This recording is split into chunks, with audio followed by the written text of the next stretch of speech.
This is the Europe we must build, and we should have started long time ago.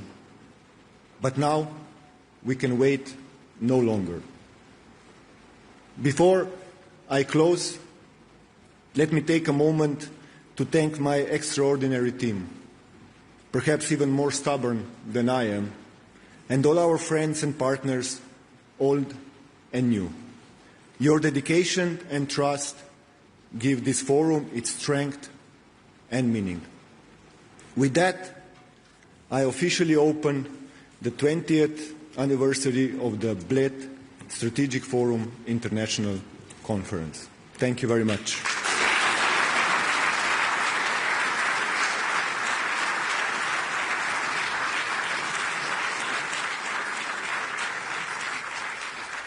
Thank you, Mr. Secretary General. It began here, in this very hall, almost 20 years ago. The world has changed beyond recognition.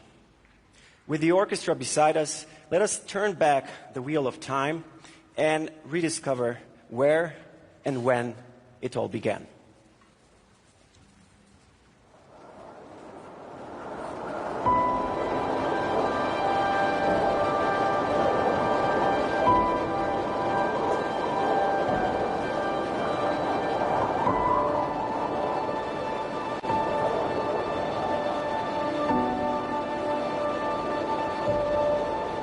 Imagine you could travel back in time to August 2006.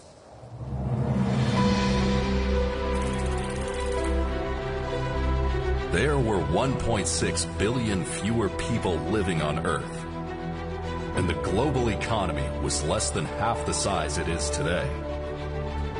Only 17% of the world's population had access to the internet. Today, nearly 70% are connected to the web. Back then, a relatively unknown network called Facebook was only open to college students in a handful of countries. And Twitter, an obscure website, had only been made public a month earlier. The European Union that had just welcomed 10 new member states would add another 3 over the following decade. And, for the first time in its history, see a member leave the Union. Carbon dioxide emissions were 27% lower than they are today. As a result, we have now, for the first time in human history, crossed the critical threshold of 1.5 degrees above pre-industrial levels. In 2006, people would not have understood words like iPhone, hashtag, unfollow, and crowdfunding, which were yet to be invented. Several extraordinary discoveries in science were still to come to light.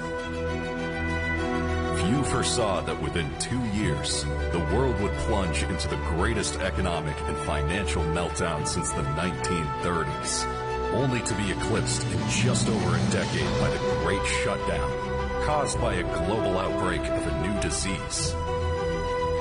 Old conflicts would continue, and new ones would erupt.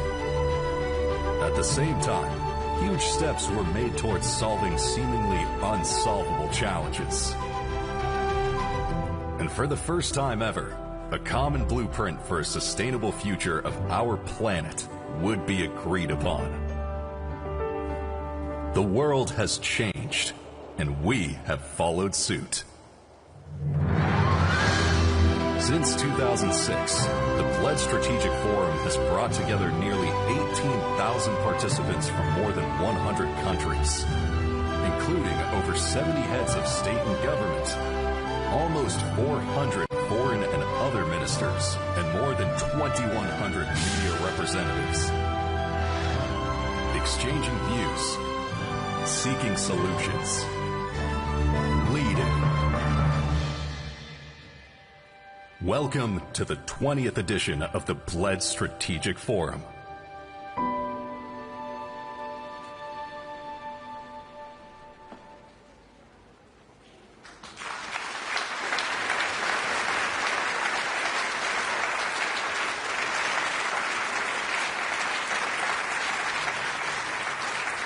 As we turn from reflection to leadership, it is my honor to welcome on stage Deputy Prime Minister and Minister of Foreign and European Affairs, Ms. Tanja Fajon.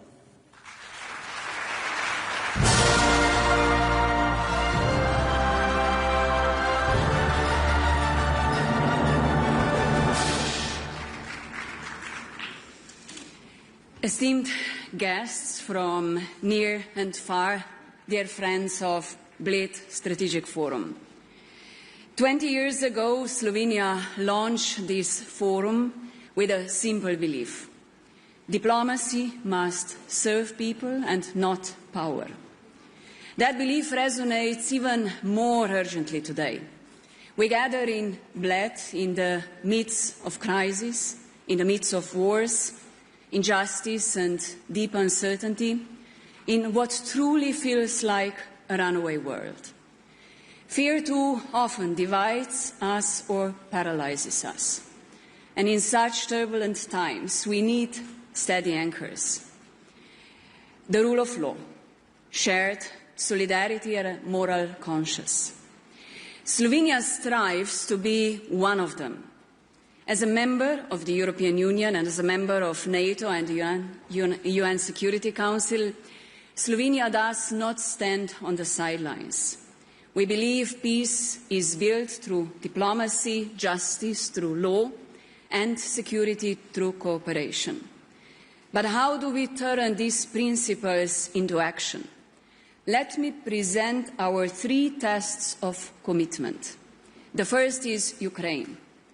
Russia's aggression in direct attack on Europe's peace and security.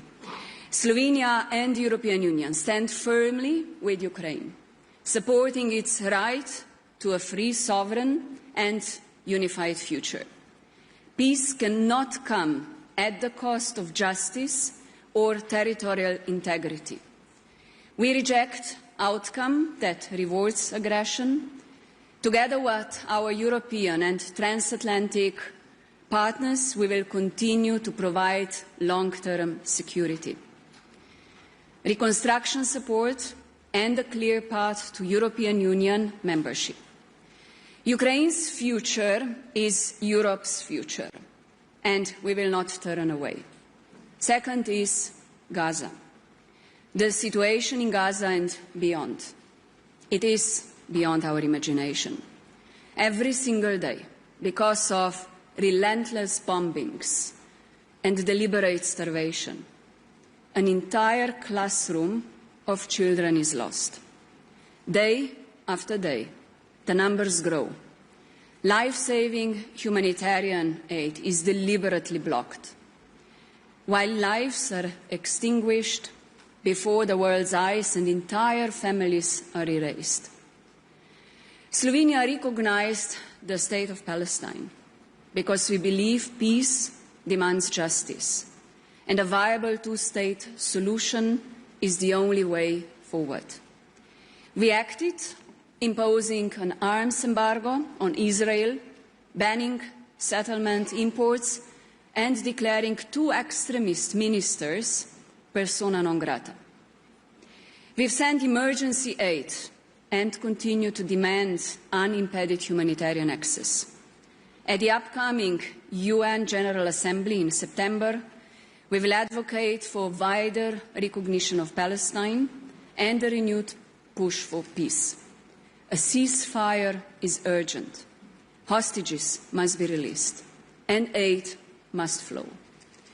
We are also considering joining South Africa's case before the International Court of Justice, because accountability cannot wait, and neither can justice. And while Gaza commands the world's attention, it is not the only humanitarian crisis. From Sudan to other regions torn by war and hunger, millions more are suffering, often in silence. Finally, we turn to the Western Balkans. Enlargement is not a favor. It is a geostrategic necessity. The region must pursue reforms that strengthen democracy, the rule of law and human rights, while the European Union must honour its commitments. We commend peaceful civic demonstrations, including in Serbia, as vital expressions of European aspiration. In Bosnia and Herzegovina, the strict enforcement of court rulings is essential to uphold the rule of law and ensure accountability. Investing in youth is essential to create opportunities that counter the lure of emigration.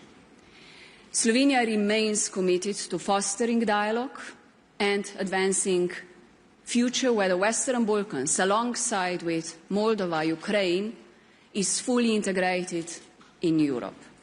Peace is no longer threatened only by bullets. It is also under attack from lies. Democracies cannot survive without truth, yet today disinformation, foreign interference and the misuse of artificial intelligence are eroding our trust, distorting reality and weakening democratic institutions from within. As a former journalist myself, I have seen how dangerous the collapse of shared truth can be. In this environment, we must urgently restore effective multilateralism, choosing cooperation over confrontation, reform over deadlock, and human dignity over manipulation. And peace must be inclusive. Women, so often the first to suffer in conflict, must also be the first to shape its resolution. Slovenia remains a committed champion of the women, peace and security agenda. So how do we, friends, resolve all these crises? First, we must unite Europe and our NATO allies behind a bold and principled global role. Second, we must restore effective multilateralism, a UN Security Council that acts decisively and not stalls. Third, we must uphold international law consistently without double standards. And fourth, we must choose truth over fear, justice over silence, and people over power. And as a foreign minister, I have seen the quiet strength of diplomacy, of building trust, seeking political solutions, and listening with intent. Even a small country can make a meaningful difference when it stands firmly for international law and acts with principles in times of crisis. Today, over 120 armed conflicts are raging around the world, while Europe faces economic uncertainty with projected growth of just 1.1% in 2025 and 0.9% in the euro area.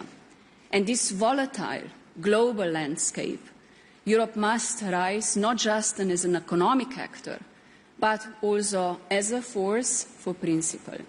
And the EU may not be a traditional military power, but it possesses immense influence.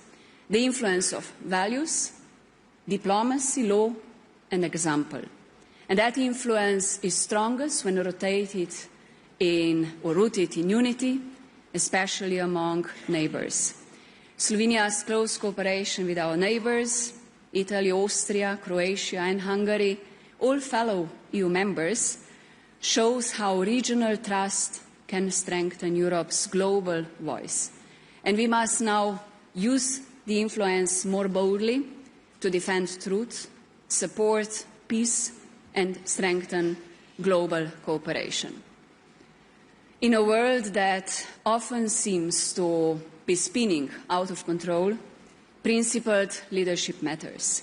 And Slovenia is proving that even a small country can lead, and with courage, with conscience, and a steadfast commitment to justice, human dignity and international law. And we will continue to do so, and I invite you all today and tomorrow to embrace our brainstorming activism of the Bled Strategic Forum and take an active role in shaping solutions that can make a world a fairer and a safer place. Thank you so much for being here.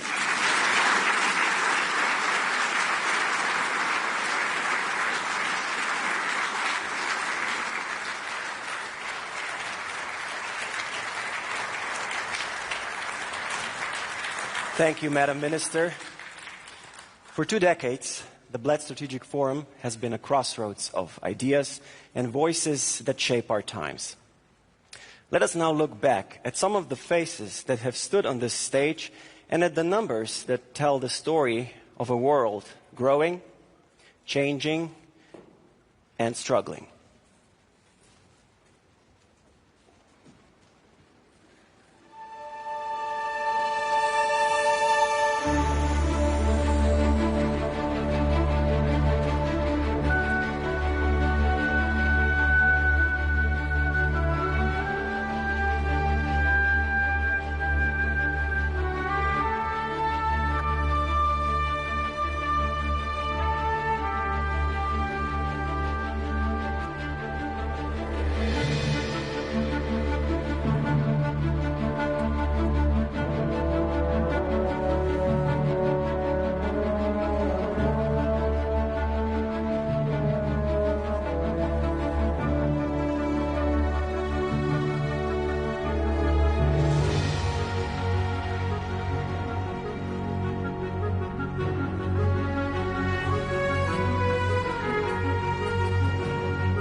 We've not started this war. We are defending our territory and we want to restore the territorial integrity. I believe we must be ready on both sides by 2030 to enlarge.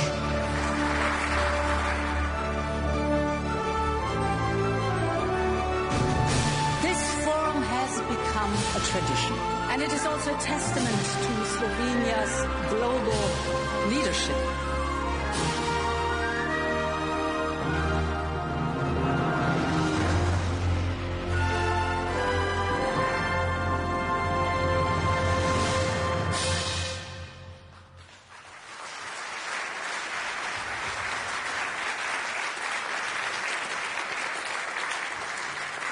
Dear guests, before we set sail on new discussions and build on the legacy we have just revisited, it is my honor to invite to the stage the President of the Republic of Slovenia, Ms. Nataša Pirc Musar.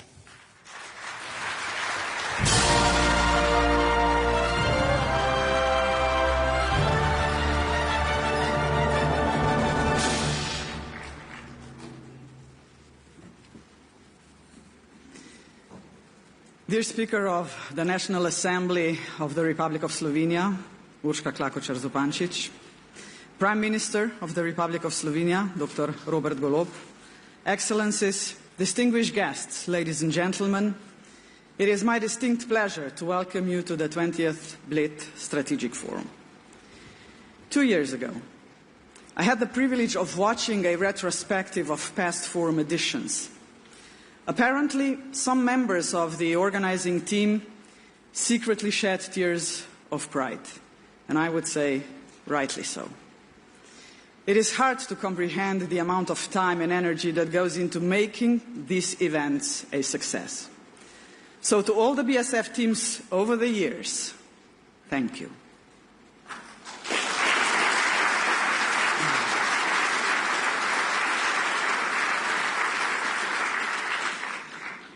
Much has changed in the last 2 decades. The glory days are over for our continent. Europe is no longer the global political and economic heavyweight. Nevertheless, countries across the world, big and small, want Europe as a reliable partner. A strong Europe, they say, can be an ally of those unwilling to be dependent on or commanded by the great powers. It is an honor to see the rest of the world wanting Europe to remain a vital player in international relations.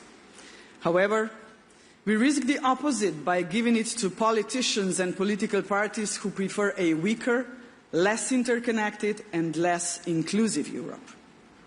They believe bilateralism dwarfs multilateralism.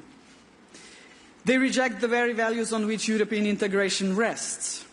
Today, it is therefore more important than ever to discuss these values, the values that make that makes us human. It frightens me to say, but I must. 25 years ago, the European Union adopted the slogan, "United in diversity." Yet today, I fear we are not even close to making this commitment a reality. Instead of unity, we drift towards disunity.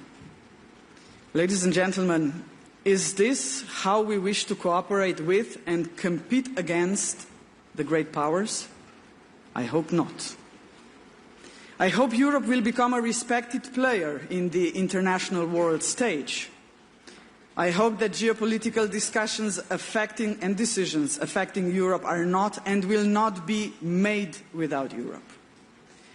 And I hope Europe continues to stand firmly behind the central premise of the epilogue to the war of aggression against Ukraine, that no decision about Ukraine's future are made without Ukraine. Ladies and gentlemen, Europe will only be competitive if we learn to set aside our differences and self-interests for the success of the Union and all its citizens. This will only be possible if we believe in Europe as an economic and political project that everyone understands and supports. In such a Europe, we will not question democracy as a way of life. We will take the single market seriously. We will care for the poor, the elderly, and the vulnerable. And we will know how to fight for our interests as Europeans. Then there is diversity. There can be no respect for a diversity without basic human rights. That, however, is not the case. 70 years after the integration began, and 35 years since the Cold War ended, skepticism about human rights is spreading. Xenophobia and intolerance towards those who are different or think differently are major challenges. So are the denial of women's rights, marginalization of minorities, scapegoating of migrants, and alarmingly, support of genocidal and apartheid policies. Excellencies, esteemed guests, only 80 years have passed since the end of the Second World War. Only 80 years. And we already seem to have forgotten how vital human rights and dignity are for civilization and social progress. So deep is this collective amnesia that even the prevention of genocide, the most abhorrent crime against humanity, no longer carries the urgency it once did. I'm not here to compare the dehumanization of millions under Nazism and fascism, leading to the Holocaust and other crimes against humanity. Far from it. But I must say this. The world condemned the Srebrenica genocide and brought its perpetrators to justice. Why then, only 3 decades later, do some politicians tolerate, even defend, the Israel's genocidal policy against Palestinians in Gaza?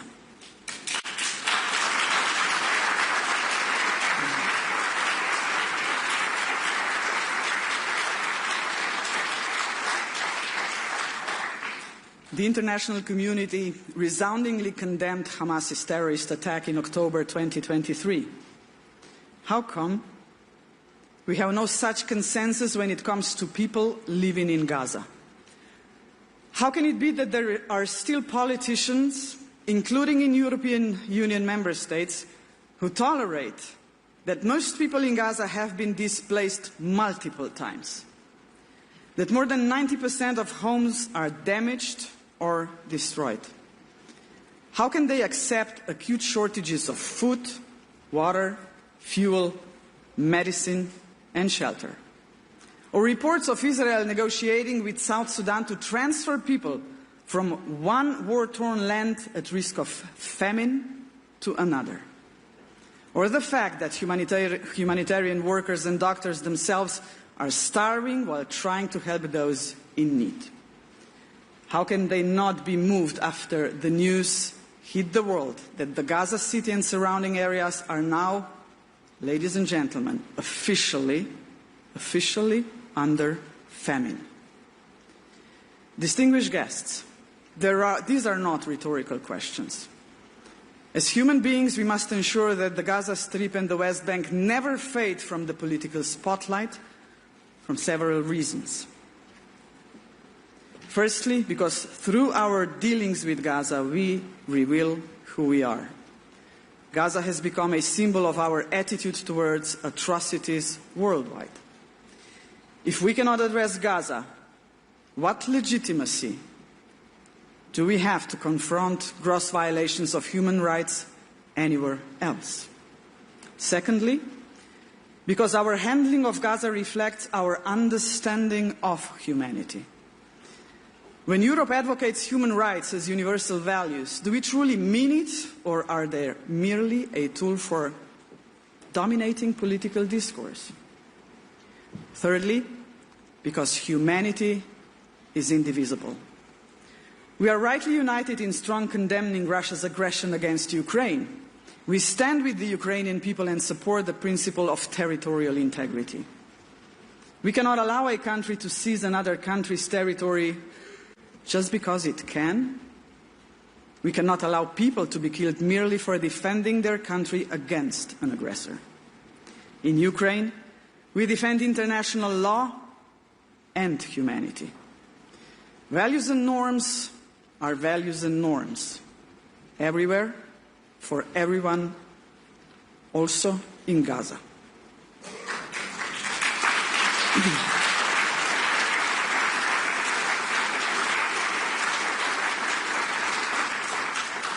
Fourthly, because Europe needs to show unity in defending humanity.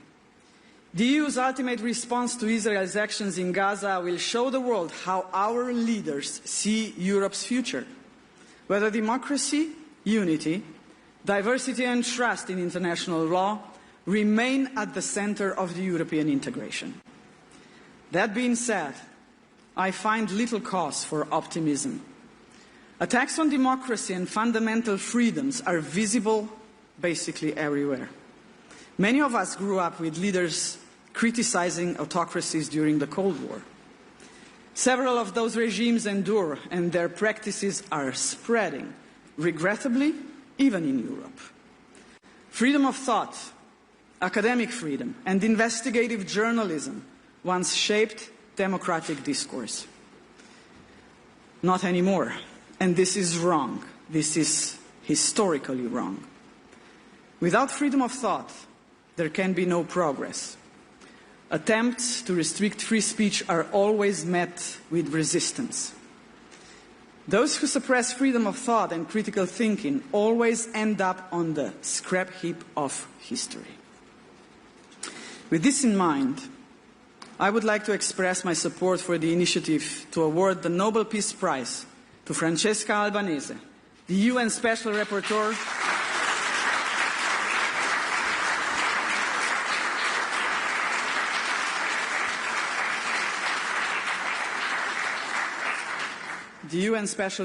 on the West Bank and Gaza, and to the doctors caring for the people of Gaza.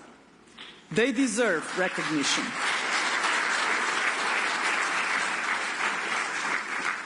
They deserve recognition for risking their lives to restore peace and uphold humanity. They embody what multilateralism for human rights also means: preventing individual politicians from acting with impunity.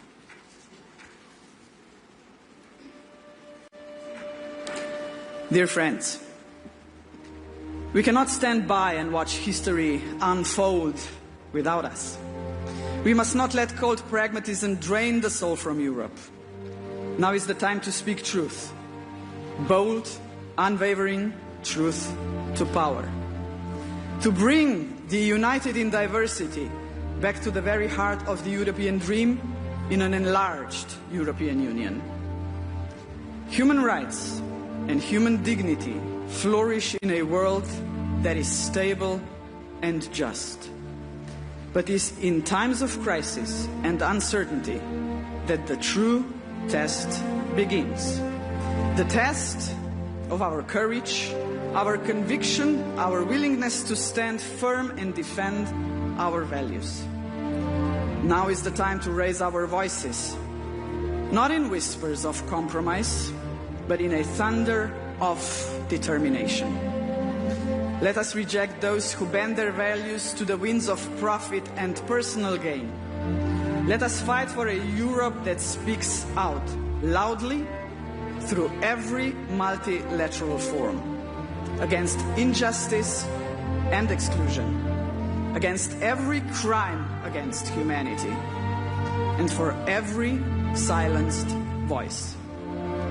Ladies and gentlemen, as leaders, we shape the future, a path towards democracy, prosperity, and peace, or a spiral into fear, crisis, and war. This is our moment to choose the side of history we will stand on. Billions, ladies and gentlemen, billions depend on our choice. We Slovenians believe in justice, and we have no doubt. We stand firmly and proudly on the side of humanity. Thank you.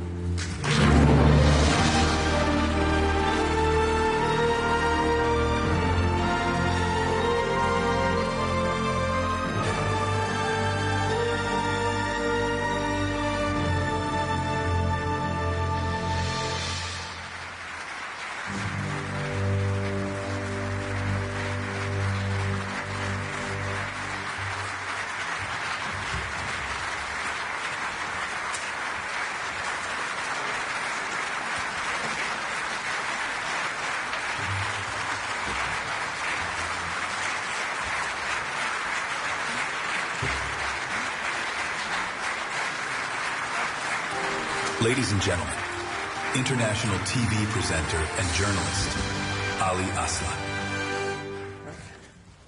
Madam President, thank you so much again for your very powerful and moving speech. Let's give it up one more time for Madam President. Thank you so much.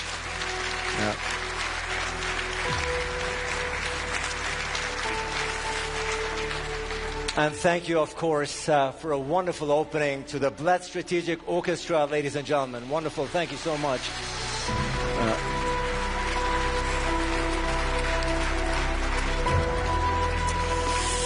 Excellencies, ladies and gentlemen, we are here for the 20th anniversary of the Bled Strategic Forum, and we are here to celebrate 2 decades of fostering dialogue and cooperation. You've seen in the videos the humble beginnings of this conference, and looking here into the audience, you can with confidence say that the Bled Strategic Forum has turned into one of the most prestigious and important conferences, not only in this region, but all around the globe. Congratulations to Tanja Fajon and congratulations to Pirc. Once again, this is your applause.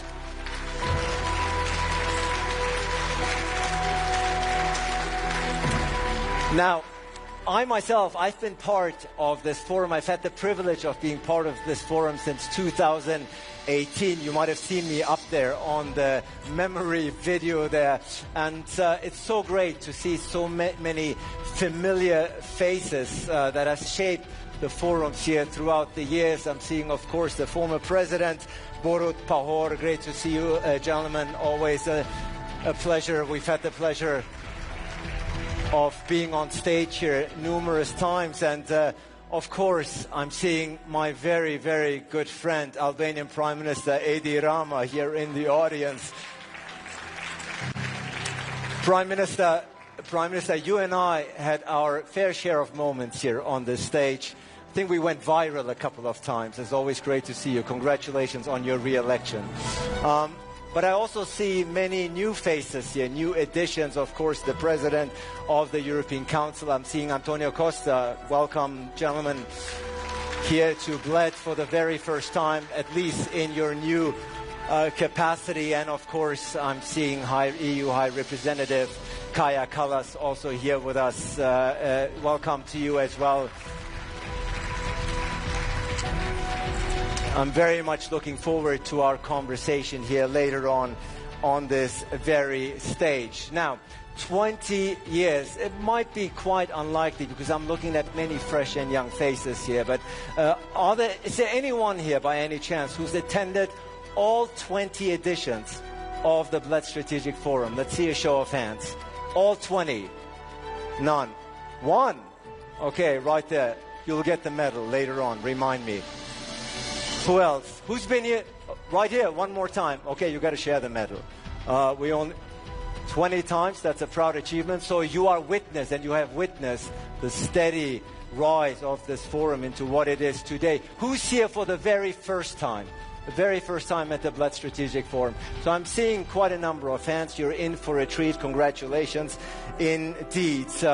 Now, 20 years, an anniversary, a birthday is always reason to celebrate. But, ladies and gentlemen, it goes without saying that this anniversary, of course, comes at a time when the world is in disarray, when it is hurting. So, of course, this is also a somber moment in time.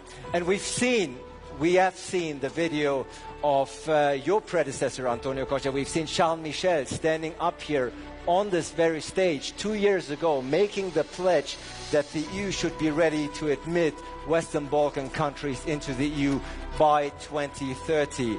And our first panel, yes, please. The Bled Pledge, if you will, the Bled Pledge, as we call it, as the organizers call it. And in the very first panel, in the opening panel here of today, we want to see what has remained, if anything, of the Bled Pledge. Is it a dream or is it a reality? I'm very much looking forward to a very powerful panel. The first panel, as you know, traditionally here at the Bled Strategic Forum always focuses and looks at current events and developments in this region, in the Western Balkans. Certainly no shortage of topics here to be discussed during the first panel, which is being set up right behind me. As you can see, I'm very much looking forward to a very, very powerful panel here in Bled. 20th anniversary, that is quite an achievement. And while the chairs are being set up, I'm very delighted to call up one by one the distinguished speakers of the opening panel, once again titled The Bled Pledge, a Dream or Reality? The first speaker, of course, we've heard from the Foreign Minister, we've heard from the President. Now I'm delighted to welcome to the stage the Prime Minister of Slovenia. Please welcome Robert Golob.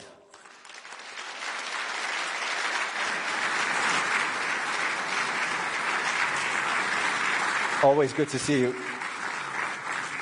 And your names are right there projected on stage, so there shouldn't be any confusion. Also, delighted to welcome to the stage the European Commissioner for Enlargement, Marta, ladies and gentlemen, is here.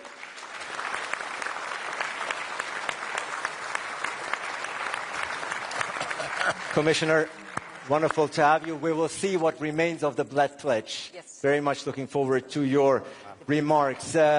Very delighted to welcome to the stage a gentleman who needs no introduction to the Bled Strategic Forum. He's a very regular face here, year in, year out. The Prime Minister of Croatia, Andrej Plenković, ladies and gentlemen.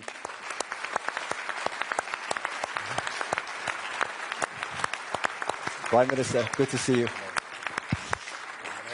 And ladies and gentlemen, I can speak from personal experience when I say a speaker, a leader who makes every panel more entertaining. The Prime Minister of Albania, Edi Rama, ladies and gentlemen.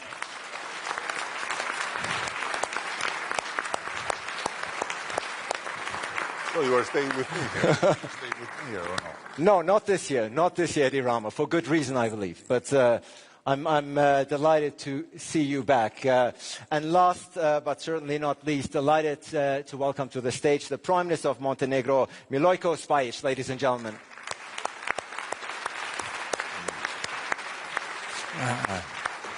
Very good to meet you. And the moderator of this session, very, very delighted to welcome her to the stage, the director of the Istituto Affari Internazionali in Italy, Natalie Tocci, ladies and gentlemen. Yeah.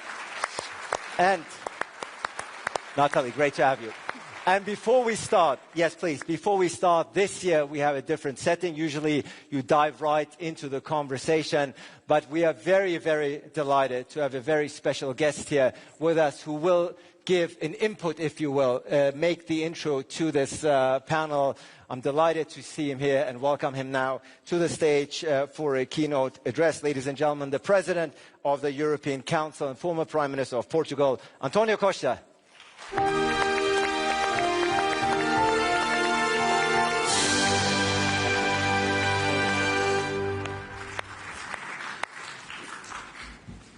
Madam President, dear Robert, dear Eddie, Mr. Prime Minister, dear Andrei, Marta, let me begin by expressing my sincere thanks to our Slovenian hosts for their generous hospitality and for once again making Bled a place where Europe gathers not only to reflect, but to think strategically, challenge assumptions and shape the future.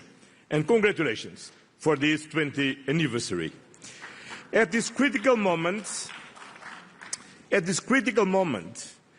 tectonic plates of global order continue to shift, allow me to speak frankly about three things. First, the main events that shaped this summer. Second, what the European Union stands for, and third, how the European Union can become stronger and safer in today's world. In what the European Union is concerned, this summer was defined by two important developments. The European Union-United States Framework Trade Agreement and renewed diplomatic efforts surrounding the war in Ukraine. I'm aware that the frustration felt by many Europeans who perceive the Union as having been too passive in shaping these developments. Let me address this directly. We certainly do not celebrate the return of tariffs or the limitations of an unbalanced trade framework. But we must be honest about the broader picture.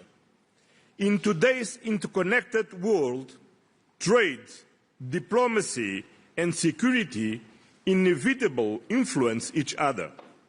Trade is one dimension of our relationship with the United States. Security, especially during a war on our doorstep, is an existential concern.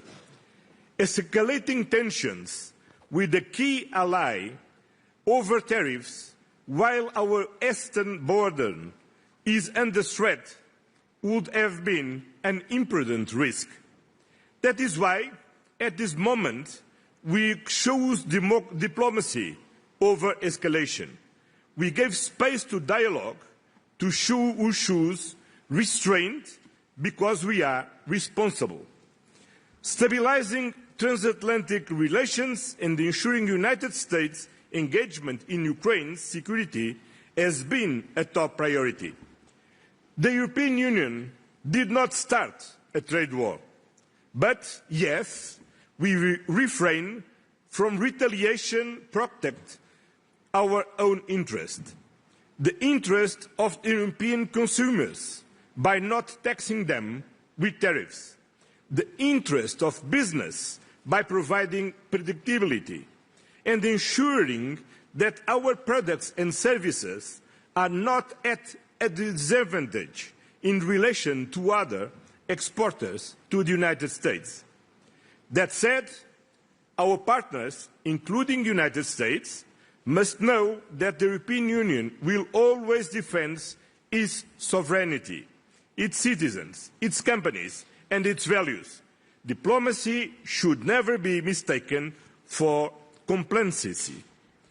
It is true that this moment proved once again that our powerful single market of 450 million consumers, our rules-based approach, are not sufficient.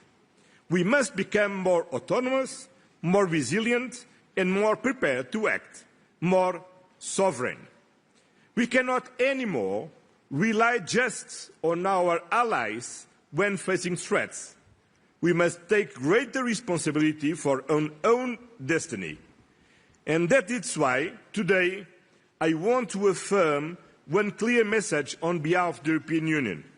We stand for a world where peace is protected, partnerships are genuine, and where the principles of the United Nations Charter are upheld not just in words, but in action. Europe does not retreat, Europe engages. First, Europe has stood firmly with Ukraine against Russia's war of aggression as the truly indispensable partner. Our support has helped Ukraine remain sovereign after more than 3 years of war. Together with our member states, the EU has mobilized over 170 billion, the largest contribution from any global donor supporting Ukraine's defense, economy, energy grid, and institutions. Our security is tied to Ukraine's resilience, but equally to the idea that power cannot trump law. We are also supporting Ukraine's reconstruction and its path to the European Union membership. This is not a political slogan. It is a strategic reality that we are shaping every day. Secondly, in the Middle East, we are witnessing a humanitarian catastrophe in Gaza that shocks the conscience of the world. The scale of civilian suffering, especially among children, is appalling and unacceptable. As the resolution presented by Slovenia in the United Nations Security Council stated, the use of starvation as a weapon of war is prohibited under international humanitarian law.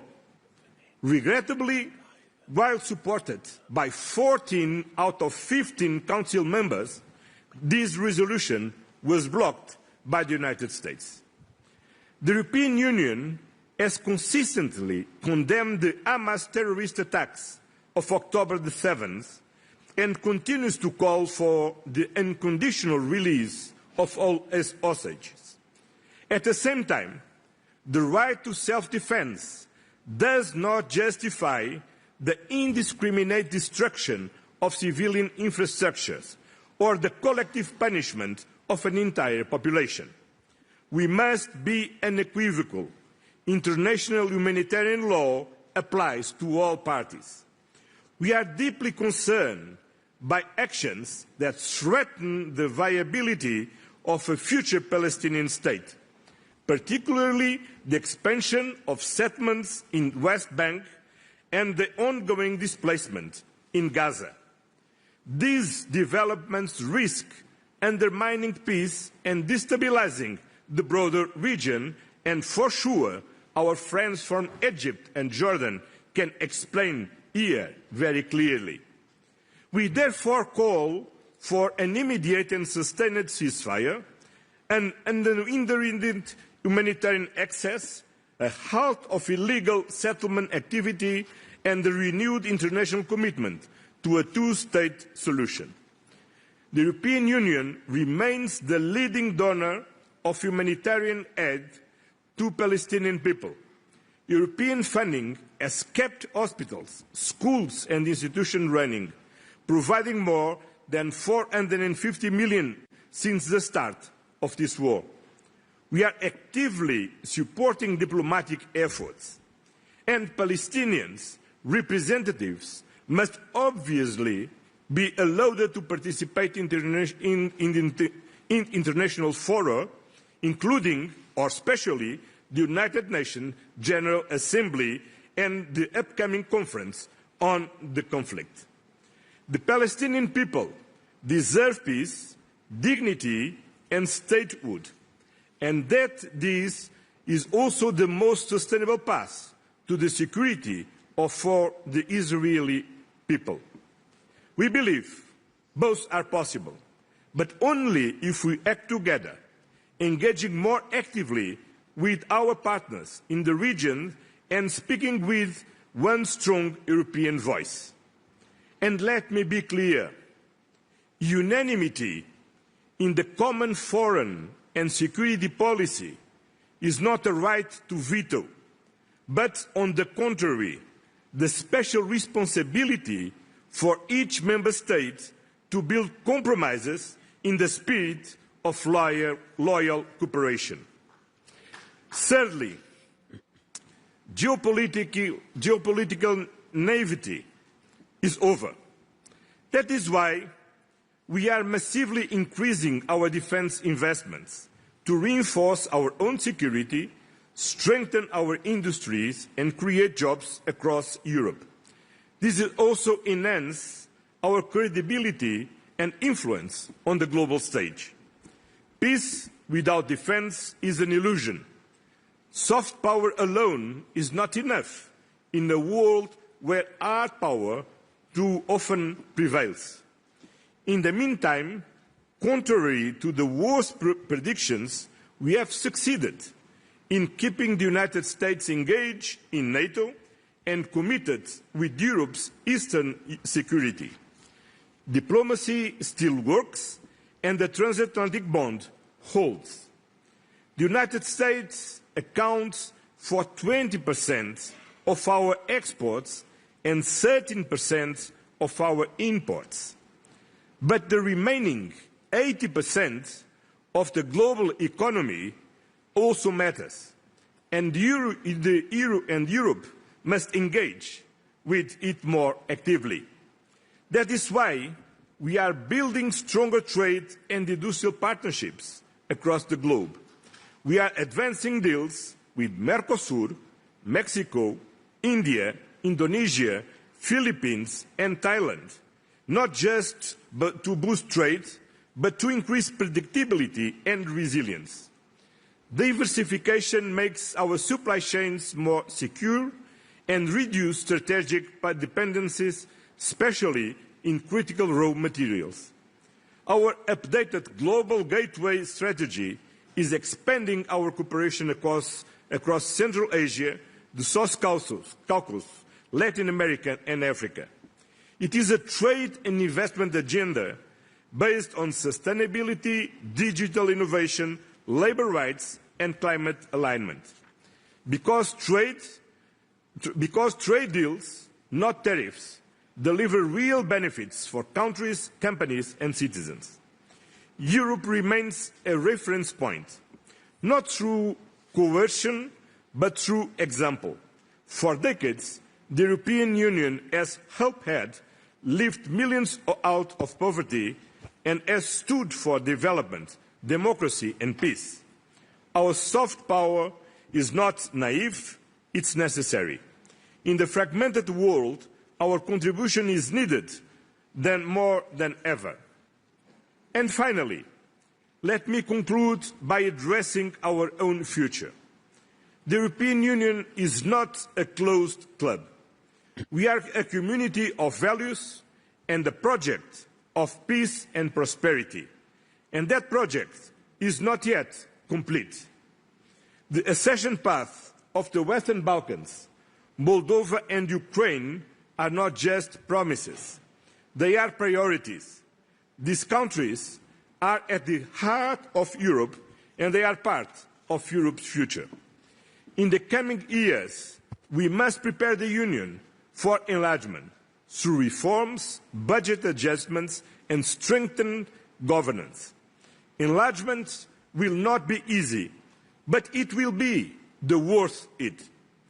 It is the best investment we can make to reconcile nations and histories and to build a more united continent.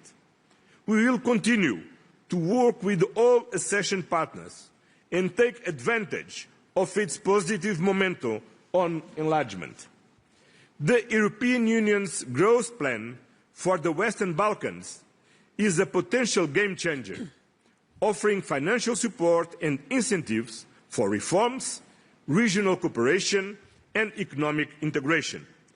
We must not lose this momentum. All leaders must do their part. All parties must take responsibility, because this is not about geography. It is about values, democracy, human rights, freedom, rule of law.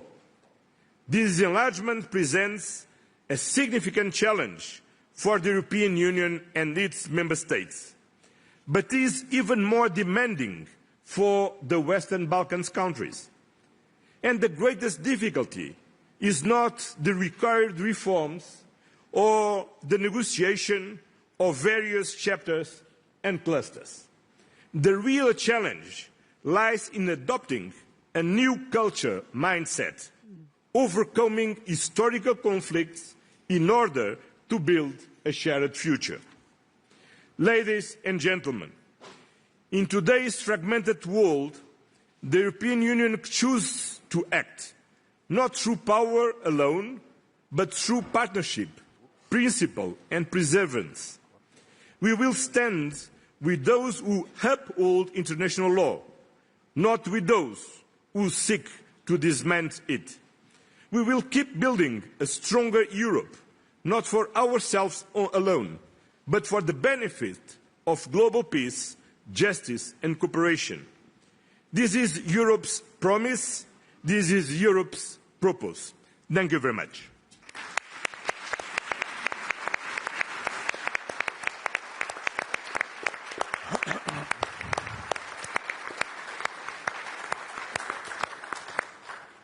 Well, thank you very much, President Costa, for those important words, and good afternoon to you all. Back to school, back to Bled. Here we are, another year, and here we are to discuss, once again, an extremely important topic. Enlargement, the Bled Pledge. Where are we on that Bled Pledge a couple of years since it was announced? Now, as we all know, enlargement up until Russia's large-scale invasion of Ukraine was kind of almost dead in the water. Russia's invasion revived, in many respects, enlargement, and it revived enlargement for this very simple reason that enlargement was no longer viewed as being optional. It was no longer viewed as being a nice but not a necessary to have. There was no stable grey zone in between the European Union and what lied to the east, and therefore all of a sudden enlargement once again was understood as being strategic, as being in our own interests, as being perhaps even existential. And it is really in this context that the Bled Pledge was made. Now, I think in fairness, what we can say a couple of years on is that a number of very important things have happened. New countries have been recognized as candidates to enlargement. Accession negotiations have been opened with several others. Accession talks have been accelerated with a couple represented here on stage today. And as President Costa was reminding us, we also have a growth plan. So I think, you know, if we really do want to look at the glass half full, it's fair to say that indeed there have been important steps being made. But for true believers in enlargement, for enlargement enthusiasts, I think as many of us in this room are, we tend to look often also at the glass being half empty. What is it that we could do more? What is it that we can do to accelerate further? What is it that we can actually do to ensure that that Bled Pledge is not only met, but perhaps we can even anticipate it by a couple of years? And in order to discuss this question, Ali has already introduced them. We have an absolutely stellar panel to discuss them with us, and especially indeed for those that would like to see the process accelerating even further, there are, I think, at least a couple of questions or challenges that I think would be extremely important to discuss over the next hour or so. The first is what I would define as being the poison in the enlargement process. And the poison in the enlargement process is the bilateralization and the politicization of the enlargement process. The way in which some member states have, and this is not an entirely new phenomenon, but it's certainly a phenomenon that has become graver over time, have hijacked the enlargement process for reasons that have very little to do with the EU's own interests and values. So that's, in a sense, one challenge that I'd like to put on the table. And then, of course, there is another broader challenge, which is the fact that, particularly, I think, if we think back, a year ago, many of us thought and really believed that with this new political institutional cycle that began, enlargement would be the priority. It would really be up there in terms of what is it that the EU set out to achieve. And whereas, of course, it is a priority, the last year has inevitably perhaps seen a number of other important issues on the table. Defence, obviously, being one, the broader question of competitiveness, as President Costa was reminding us, obviously the trade issue and the tariff war with the United States.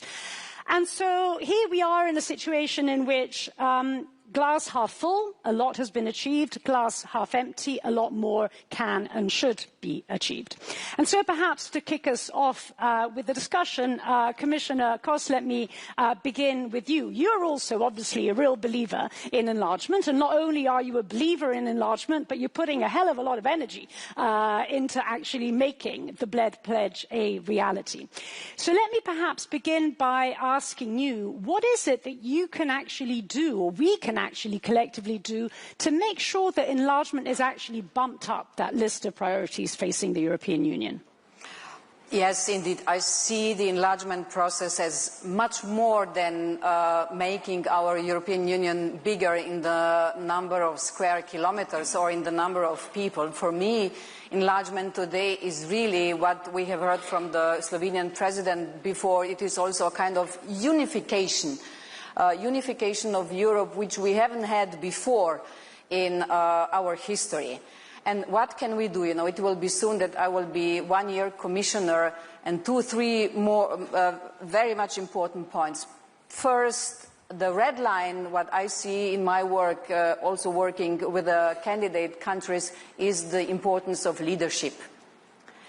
It cannot be, the accession process cannot be successful if it's not led by the leaders, like we have Milojko and Edi today, who first believe themselves that the best for their country is the EU membership.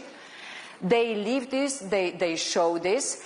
And of course, for this we need leaders who are able to put reforms over day-to-day businesses, who know how to resolve the bilateral issues. You've been speaking about this, Antonio also.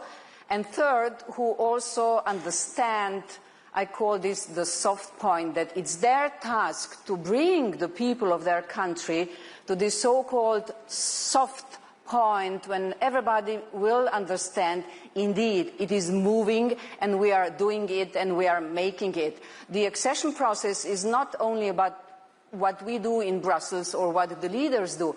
It is about how public is supporting it, the parliament is supporting it, and civil society. First point. The second point is there are no shortcuts. You've been speaking about the pledge of Mr. Borrell. He was speaking about that 2 sides should be ready in 2030. The candidate countries, but also we. But in order that we will be able to accept the new member states, they have to deliver. So no shortcuts, meaning the rule of law, human rights, anti-corruption, free media are non-negotiable. So all this has to be fulfilled. The third important thing I would name is the geopolitics has changed. We are now confronted with the fact that they are, I call them, external disruptive forces who would like to see us fail. If I very simplify, in the past it has been, if a candidate country has fulfilled the criteria, it could enter. Now we have external forces who would like to see us, Europe, fail, and candidates too. We saw what happened in Georgia. We have a very important elections at the end of September in Moldova, where we see that Russia is really fighting against the present government who has chosen, and the people who has chosen the European path.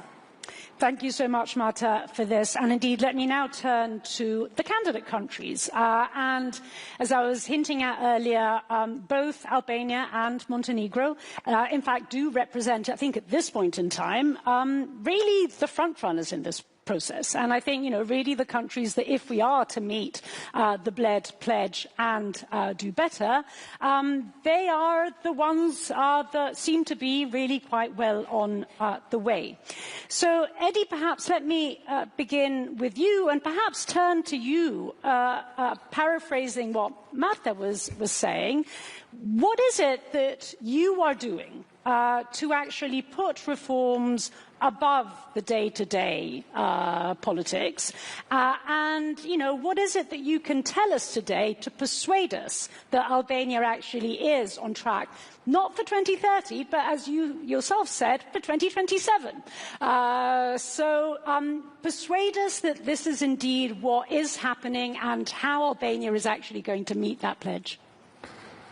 Thank you. And first of all, it's really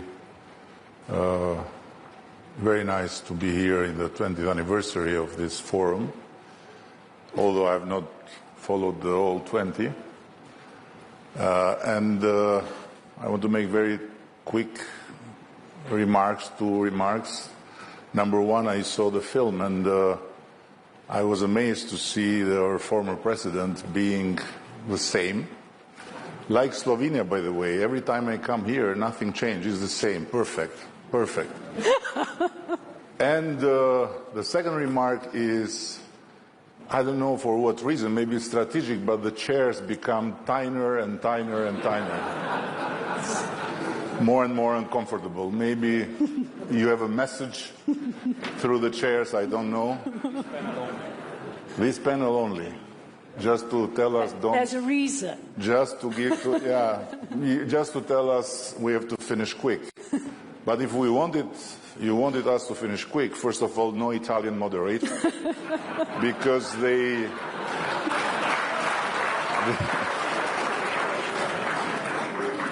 become the main player.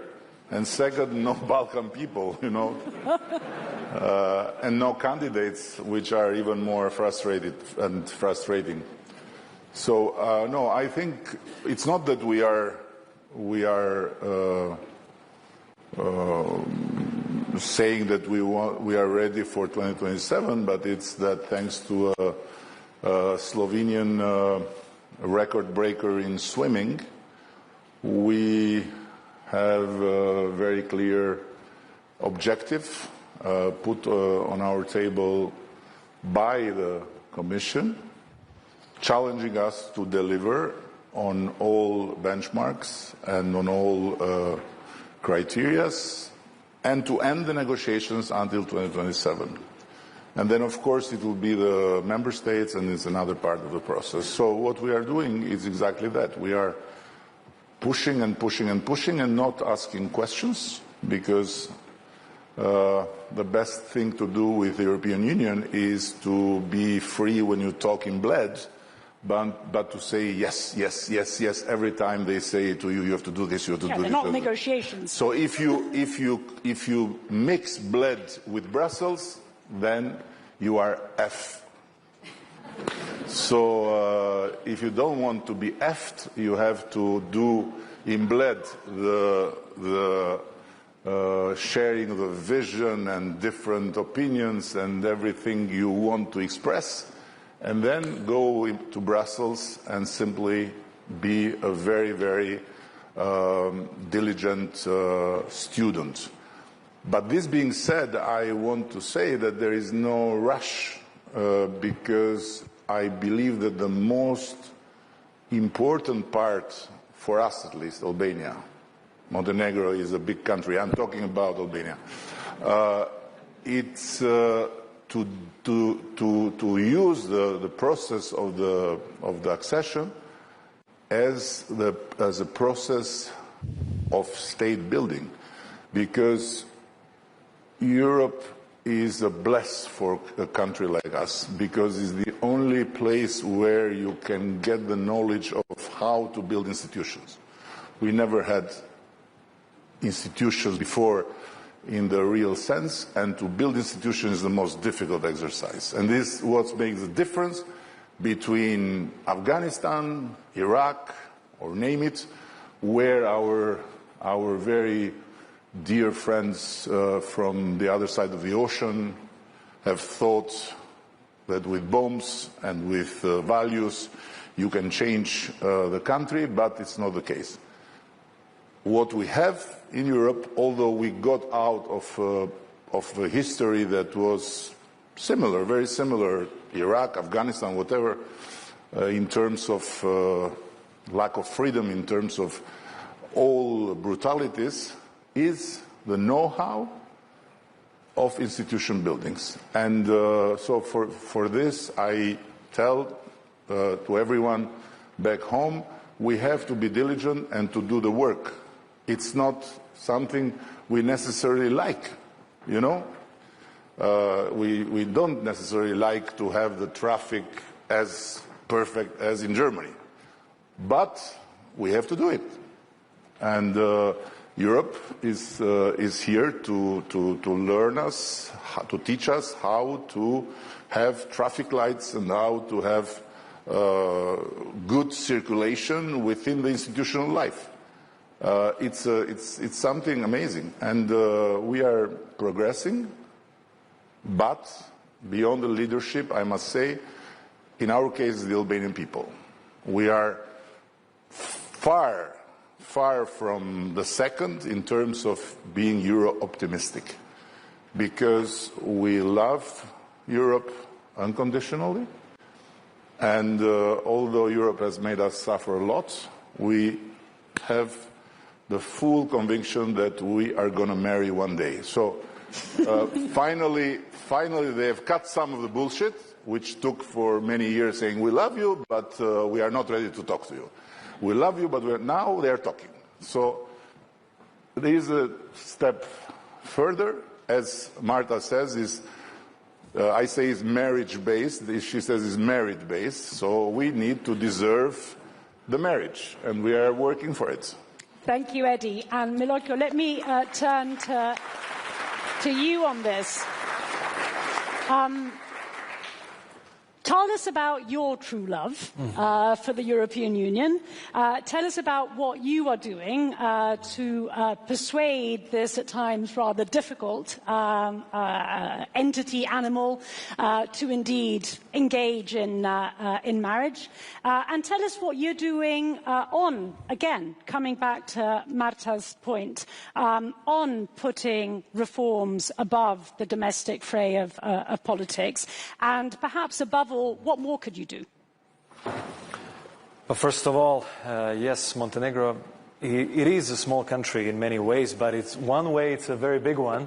And I thank Eddie for mentioning that, because I think Montenegro is the most ethnically diversified country in Europe, by far. We don't have ethnic majority. The only country in Europe that doesn't have ethnic majority. So everything has to be built by the compromise. And by the inclusive approach, that includes everybody. And when I say everybody, it's not like Finnish, Norwegians and Danes. It's Montenegrins, Serbs, Albanians, Croats, Bosniaks, and other folks from the Balkans. The usual suspects that created instability for decades before, etc., etc. So you can imagine the amount of challenge that we are facing, obviously, in Montenegro, but winning this quote-unquote war in Montenegro, it's a small EU in a nutshell. It's a small Balkans in a nutshell. If we do this by values, and the way we are going to build a consensus is around European Union, obviously, accession, that's number one. Number two, it's about the economy. And number three is about the rule of law, treating everybody fairly and squarely, regardless of their ethnic background. And, you know, this is what is really important, and I think we managed to do it to the big extent, obviously. In Montenegro now, within the majority, we have all the parliamentary Albanian, Serb, and Bosniak parties. There are obviously Montenegrins as well, but I'm saying those from the region, which was unthinkable before. Now we have them all in the government, in the majority, deciding together. And we just had only the Germans to be an EU... and Italians. A German minority there. So the thing is, we had a big reform just recently, and we had whole parliament voting unisonly on electoral reform, which was a really big one. It was impossible to do it for like decades. The same was about the Constitutional Court and many other reforms that we couldn't really do for decades. Now we can do all of these things with more than 2/3 of the majority voting in favor, because of these three things. And this is what unifies the country. And this is what should unify us all in the European Union as well. I lived more than a decade in Asia, in Singapore, Japan, China. I've been to India many times. I've been to Indonesia many times. And you know, yes, Montenegro is ethnically diverse, but looking from that perspective, all of our differences, they are ridiculous. You know, in Montenegro you have Bosniak, Serbian, Croatian, and Montenegrin language, you know, which is basically completely interchangeable. We can understand each other completely. We basically eat the same food. Our culture is almost the same, or it is the same. You know, the differences are tiny.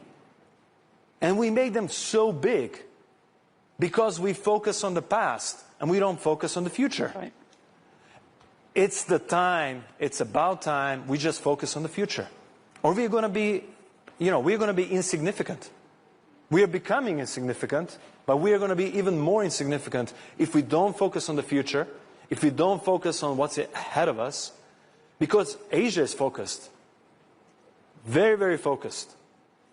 Next 3-4 years are going to be monumental in terms of the change, the amount of change, the exponential change that's coming in the next 3 or 4 years in AI, in other big technologies. It's going to be monumental. We cannot miss this opportunity.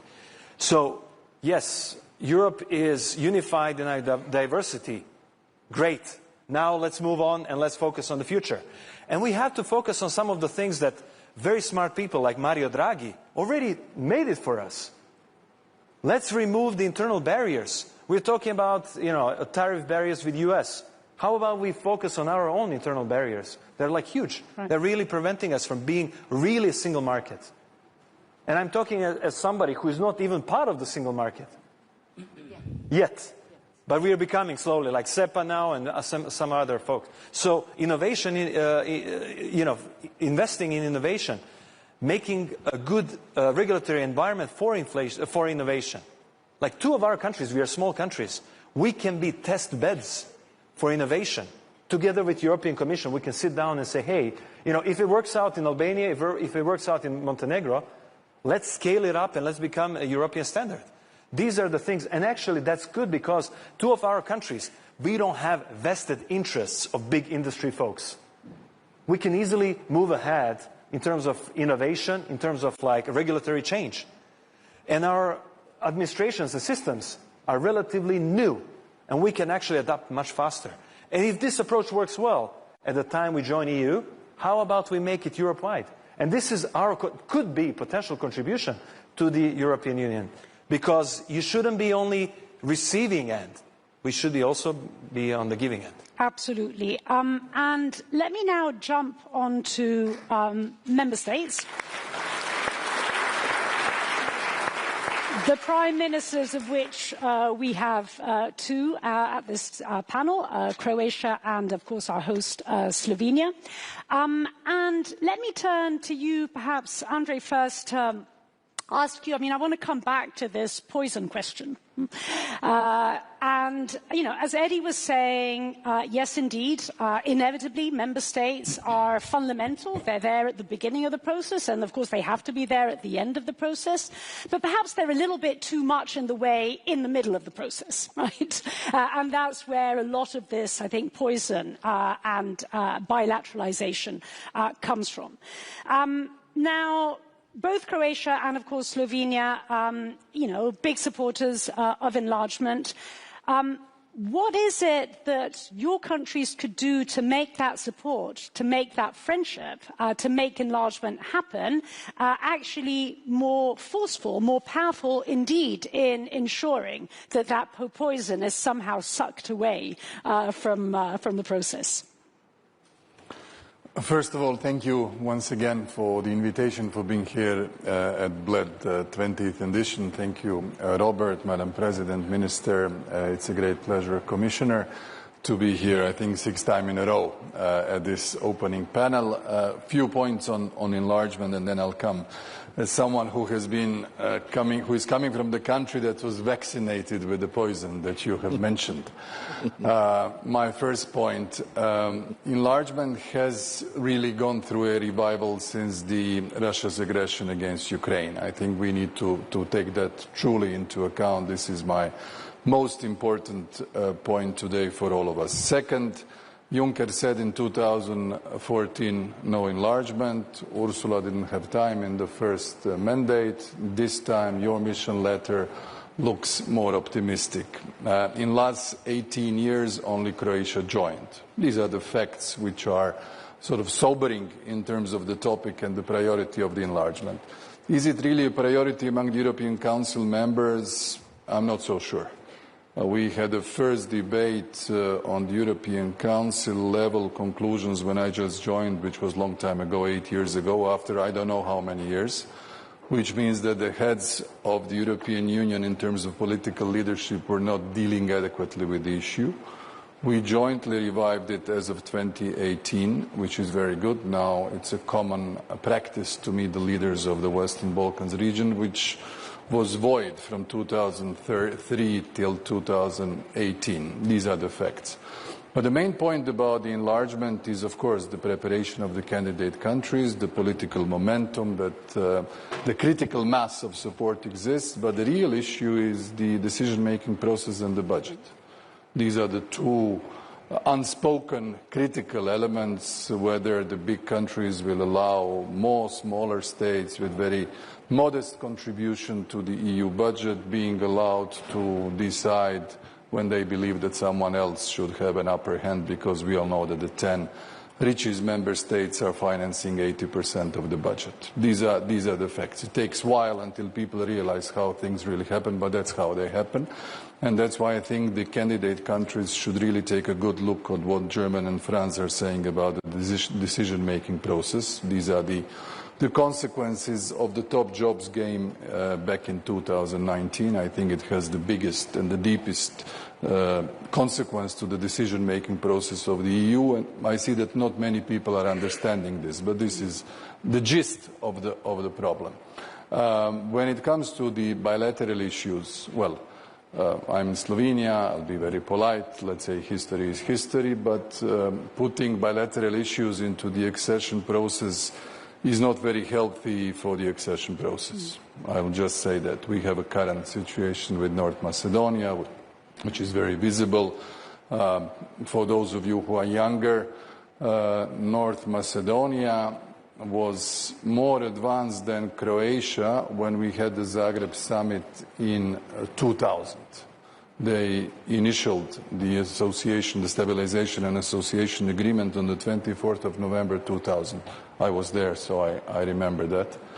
And it's been 25 years. They haven't started properly the accession process, and we've been a member for more than 12 years. So a lot of things are ethically unacceptable, but they happen.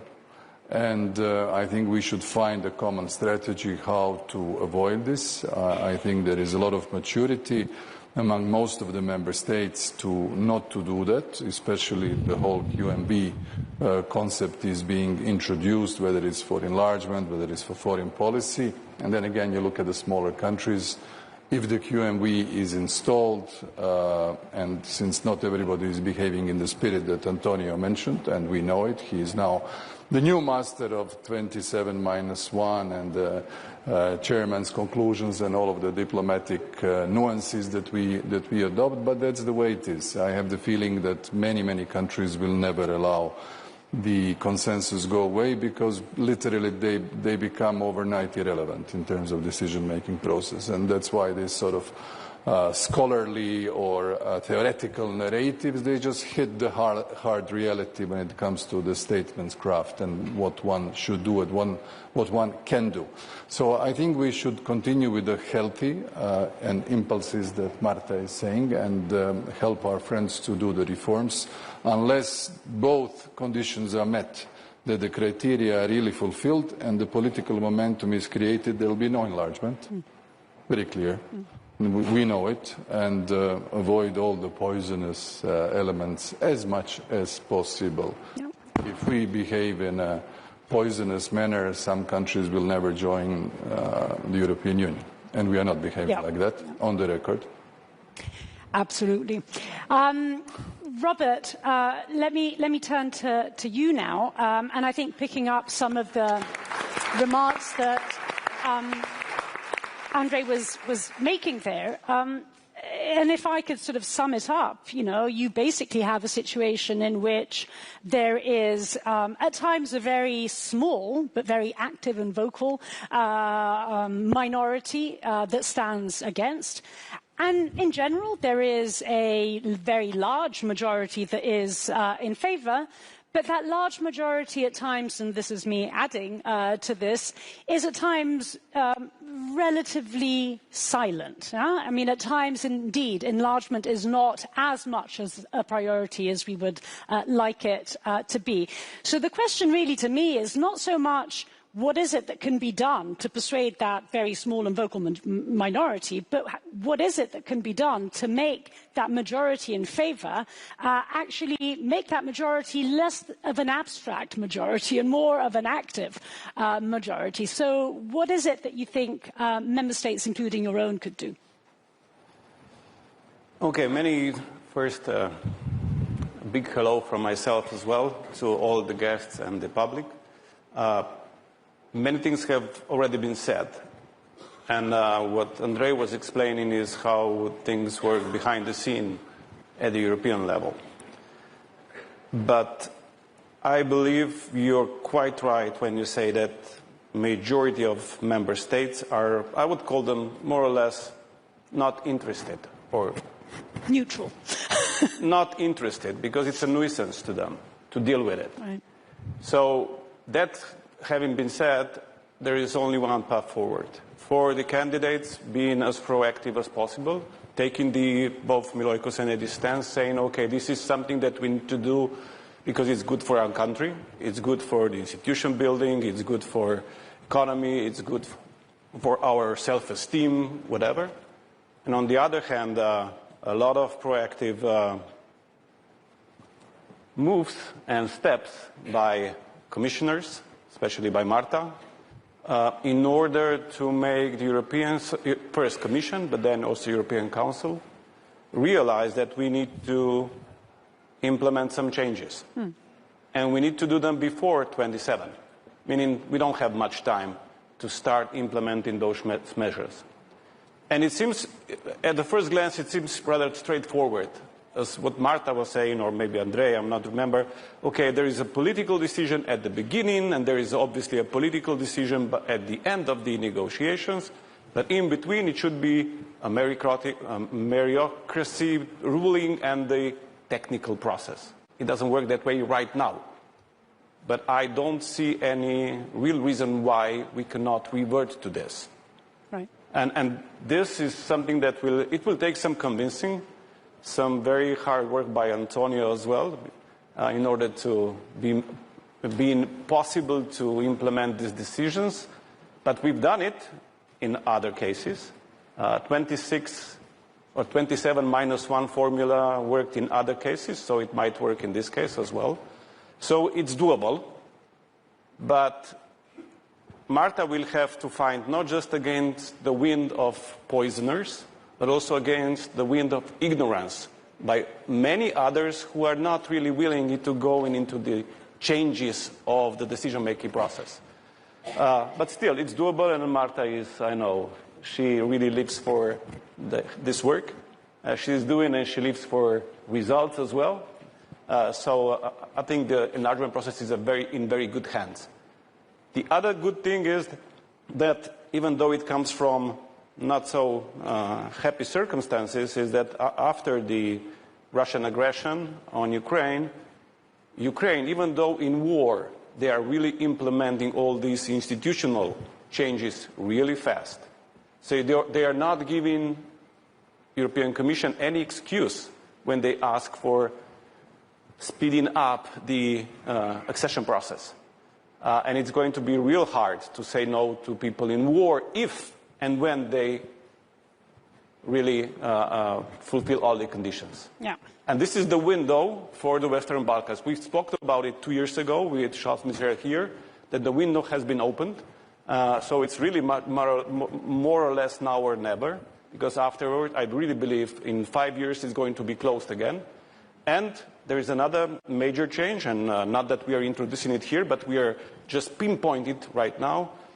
In the past, mostly it was all the Western Balkans at once, because there are some big countries that we shall never leave behind. Okay, that was the narrative of the past. I truly believe that the big countries will follow only when they see small countries succeed. Unless we let those who have the merits succeed, the big countries will not change at all. So that's why we decided that for this forum... Montenegro is the biggest country and is changing all the time. That has already been ascertained. That has been cleared already. Who is the biggest? Yeah. How many ethnicities they have? They are huge. So I believe they could be an inspiration to everyone else to follow suit. Yeah, I believe they're in good hands, and looking forward for 2 years from now to announce the results. That we are putting pressure on them. Thank you, Robert, for this, and Andrei, because really, the glass for me is not half, it's nearly full, because it is a priority. Perhaps we do not show everything to the outside world, but we are working really much quicker, even if we sometimes cannot move in the Council. Antonio, from the technical part, we are moving. In the last 8 months, we have opened more clusters than in the last 5 years, and closed more chapters than in the last 10 years. We will open 2 clusters more for Albania this year, so we already agreed with Eddie that we will celebrate first in Brussels, and then next year with a football match between candidate countries and member states in Tirana, and the president of UEFA will play with us, and perhaps some others too. Then, of course, with Montenegro, and now with your help, thank you for this, Andrei, we are advancing, and it is possible, if we finish in 2026 with the technical part of the negotiations, then in 2028 we could get the 28th member of the EU. If Eddie will do it as he is doing now excellently in 2029, we could have the 29th new member of the EU, and then it's shortly 30, but then my mandate is at the end. So I don't have enough time anymore, just 4 years more. So I have to hurry up. But may I, if I just add, I was speaking about the leadership and how is this really, for me, yes, I am goal-oriented. That's why we made an Eurobarometer on enlargement. Tomorrow we will publish all the results.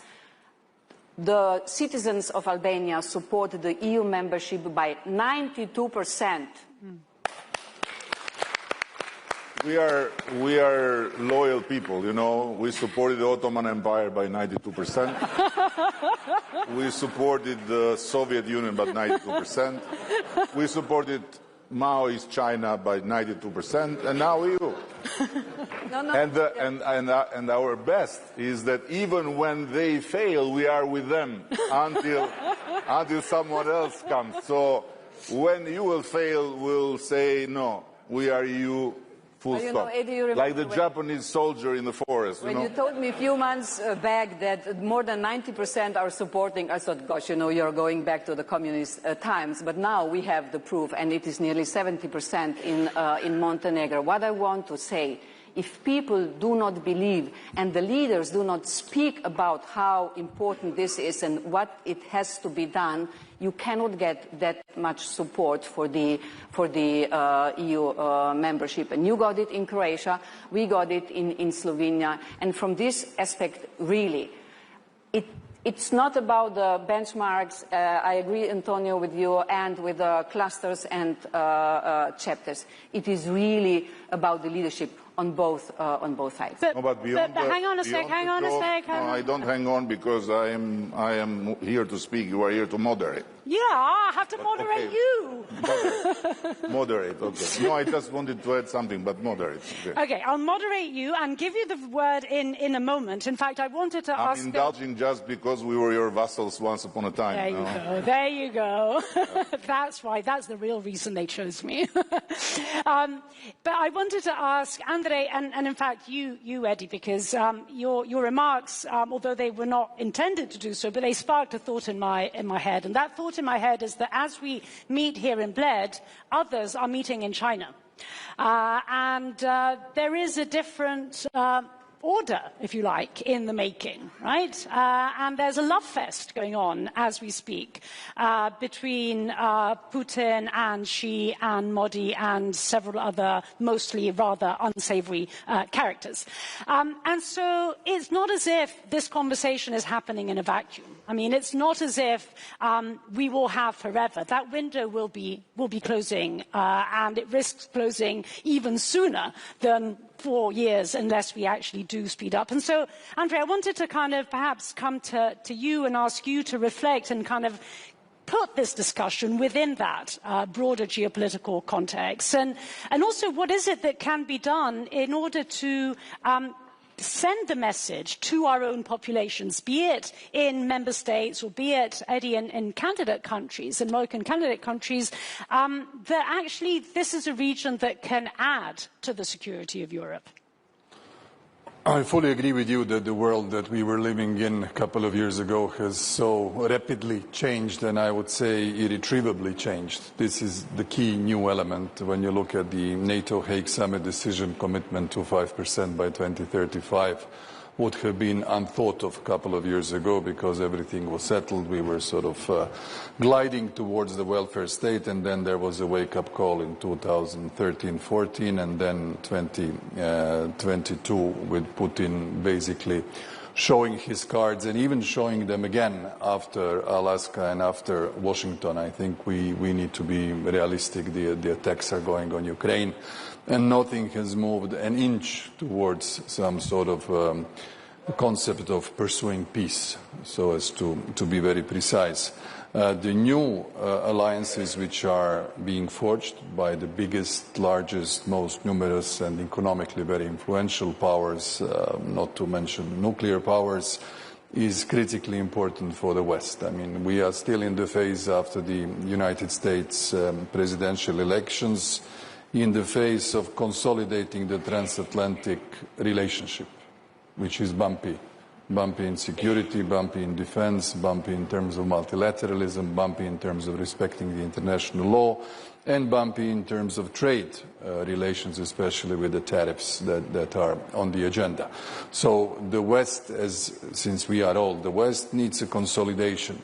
The slower the enlargement, the more influential other actors will become in all of the countries of the Western Balkans. We are all being polite, but when you look at the harsh political reality, you have North Macedonia blocked, you have Serbia under more than 2 years of biggest and strongest and the most serious internal unrests and demonstrations at the verge of the civil war. Bosnia and Herzegovina with Dodik overstretching for years whether he will separate or not, hop, he's out.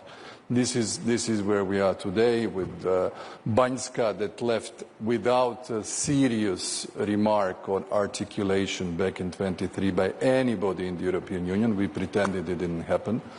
These are the realities of where we are. So I think we should be really sober about the enlargement and the changing global context. I'm very much in favor of the enlargement. I think all the countries are doing a fair share of efforts to join, but they need to stabilize politically. The numbers of political support are not enough. We also had big support before we joined. If I went now to a referendum, 50-50.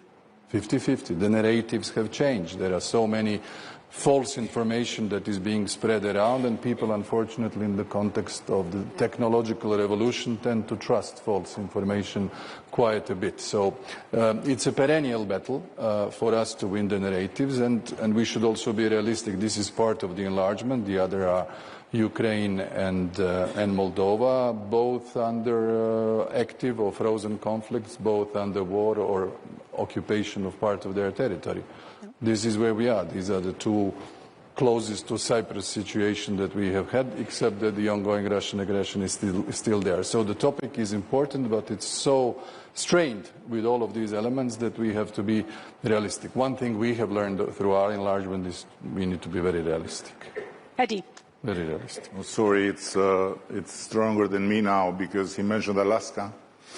And as I am haunted by something I told here about Putin and the time zones, it got in my mind something new about Putin's waste biological bag. You know about it, right? That wherever he goes, he has a waste biological bag to collect and bring home. And the reason why is because he collects proof that wherever he lands was historically Russia. Understand? So I want to go back 1 second to the joke, to the half joke and half truth about our 92% historically, because it's true. But in the same time, it was never our choice. So we were fully in with all empires, and the first empire that we have embraced because of our choice is European Union. And we are very devoted to it. And by the way, I don't think there is another country so far in Europe where you can have a campaign and you can run an election exactly on that, on the EU. And the reason why we won big this time, I think, was very much connected to the EU pledge and to the call for all the people to gather around the flag and bring the flag in EU. Now, I was before in another room and in another talk, and someone from Slovenia said to me, "You are doing great, but be careful for what you wish, because we are in EU and it's not going well for us." And I told them, "Listen,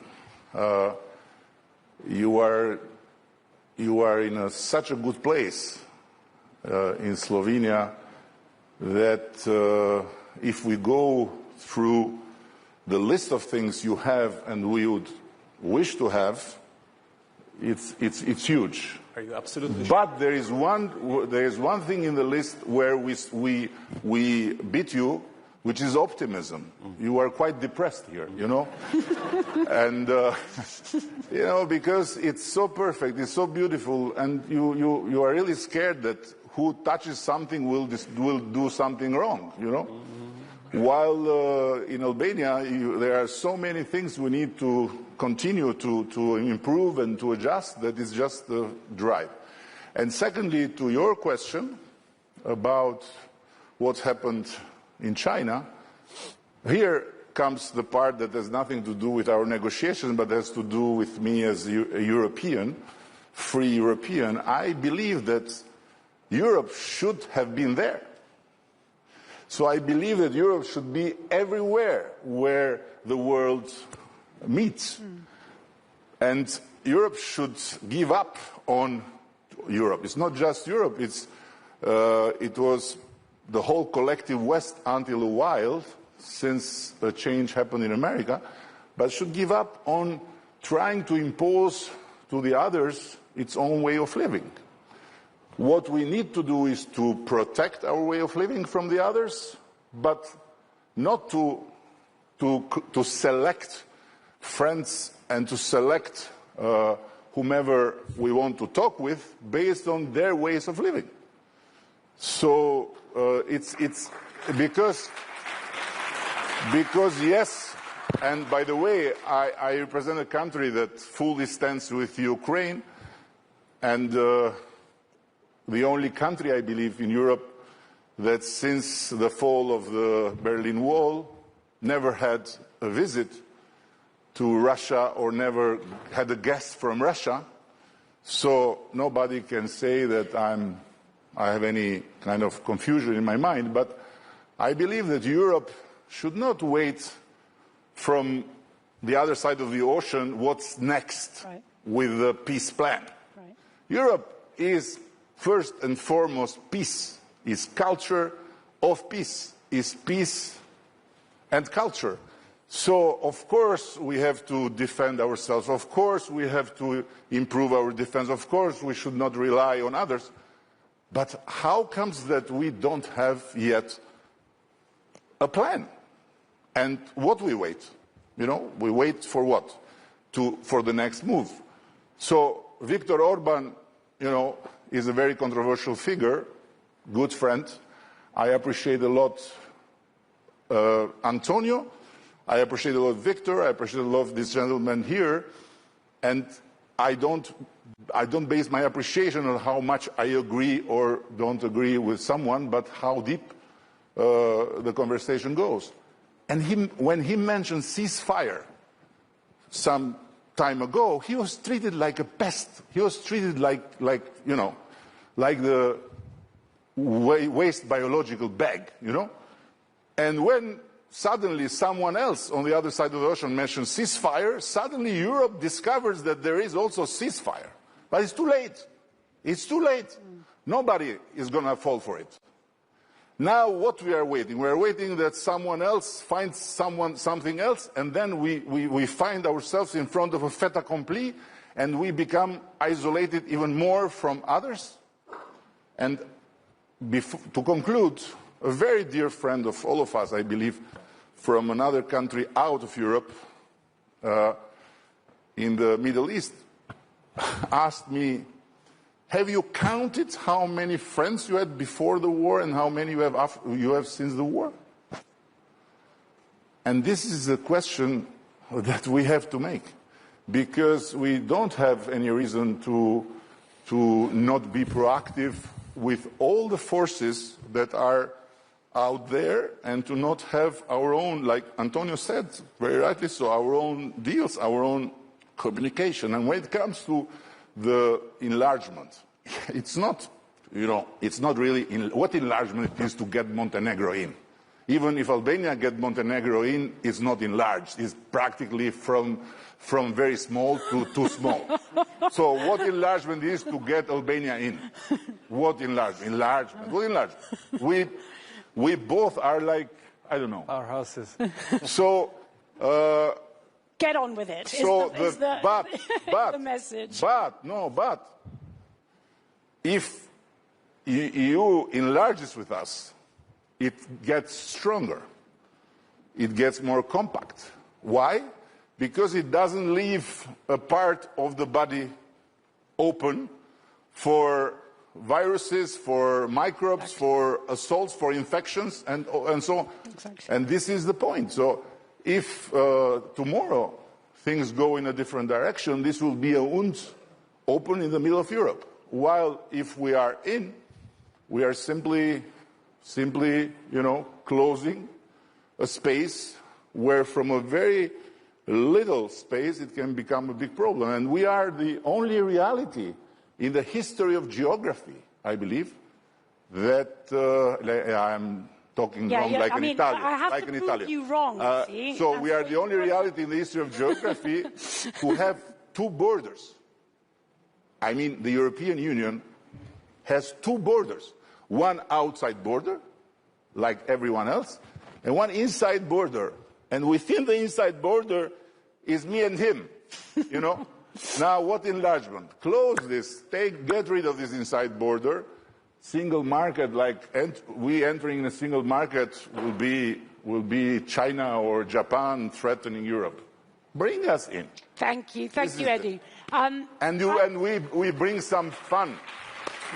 We bring some fun, some optimism, some youth, some desire for life. Okay, we got it. Happy marriage, Prime Minister. I'm on a mission here to prove that you are wrong, not in what you just said, but in the fact that I'm an Italian moderator and you're a Balkan panel. Yeah, I'm on a mission to prove you wrong, right? And so, prove me wrong. As in, not on what you just said, but on the fact that we have to end on time. And so, let me end with I can prove myself wrong all the time. A final question to Milojko and to Robert, and it's a very short and crispy one. Tell me one thing, just one thing, which you could point to when we meet again in 1 year.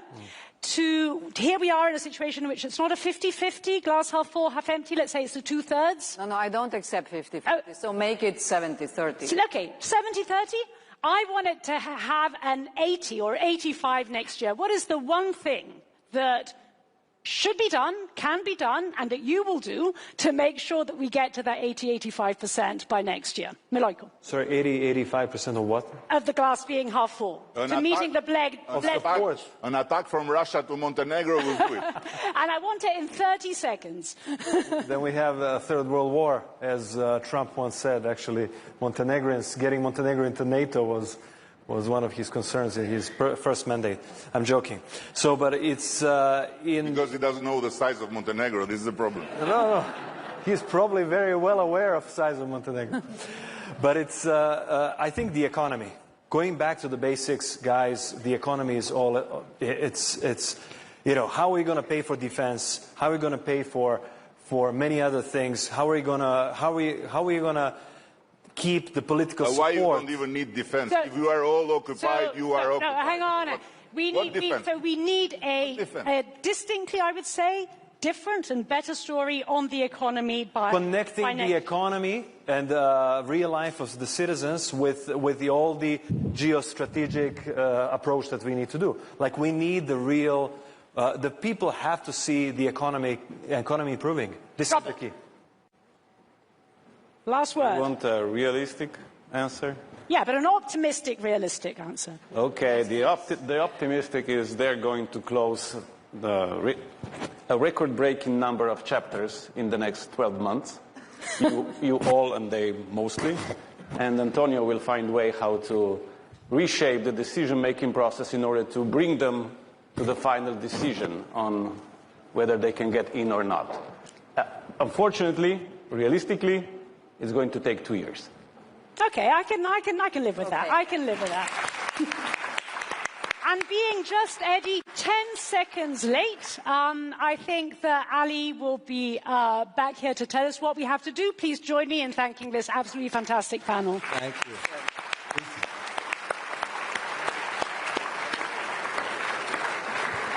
You see how much he misses me. Look. I do miss you, Prime Minister. Yeah, it's always good to see you.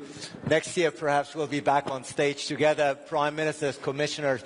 First of all, thank you so much for a very thoughtful and very thought-provoking discussion. Hopefully, at the very latest, in 2 years of time, we'll have these two gentlemen here as full-fledged members of the European Union. Thank you, Natalie, for your moderation, for finishing on time. Ladies and gentlemen, before I let our esteemed panelists go and leave those uncomfortable chairs, let me just point out very quickly before we take a quick break, please don't stray too far because we have another highlight for you, a one-on-one with EU High Representative Kaja Kallas, where perhaps many of the issues that you have laid forth will be picked up again. Prime Minister's Commissioner Natalie, thank you so much. This is your applause. Much appreciated. Really nice. Thank you. Yeah.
Everyone, please take your seats. We are here once again at the 20th anniversary of the Bled Strategic Forum. And I think I speak for all here when I say this has been a very powerful, very moving, very thought-provoking opening of the 20th anniversary of the Bled Strategic Forum. And we're going to continue in style. Very, very delighted to welcome to the stage a woman who is very much at the forefront of shaping EU foreign policy. Delighted to have her with us here at Bled today. Ladies and gentlemen, the EU High Representative and Vice President of the European Commission, Kaja Kallas, ladies and gentlemen.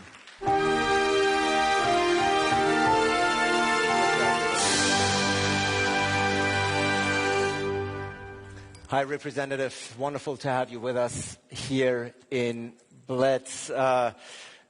Not surprisingly, we're going to start this conversation with Ukraine.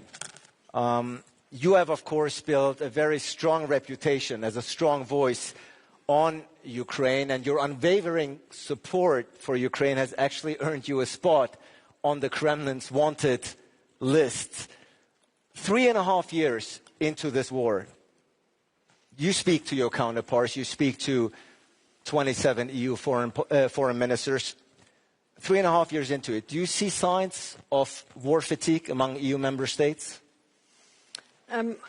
Of course I see signs of war fatigue amongst our public, and this is very, very understandable.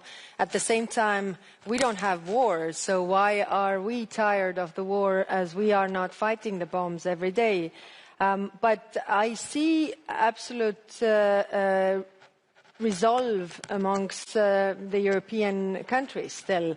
Also European leaders being together with President Zelensky in the White House and really delivering the messages, reading Putin and his actions the way they're presented. So even if we are over 3 years into this war, then our unity still stands. Yeah, you were just attending a meeting of EU foreign ministers in Copenhagen, and you're saying the resounding feedback that you're getting is we are still very firmly behind Ukraine 3.5 years into this war. No, this is true, and this is reflected by our actions as well. I mean, we are working on the 19th package of sanctions regarding what more can we do to pressure Russia, because everybody understands that this is the only thing that Putin really takes seriously.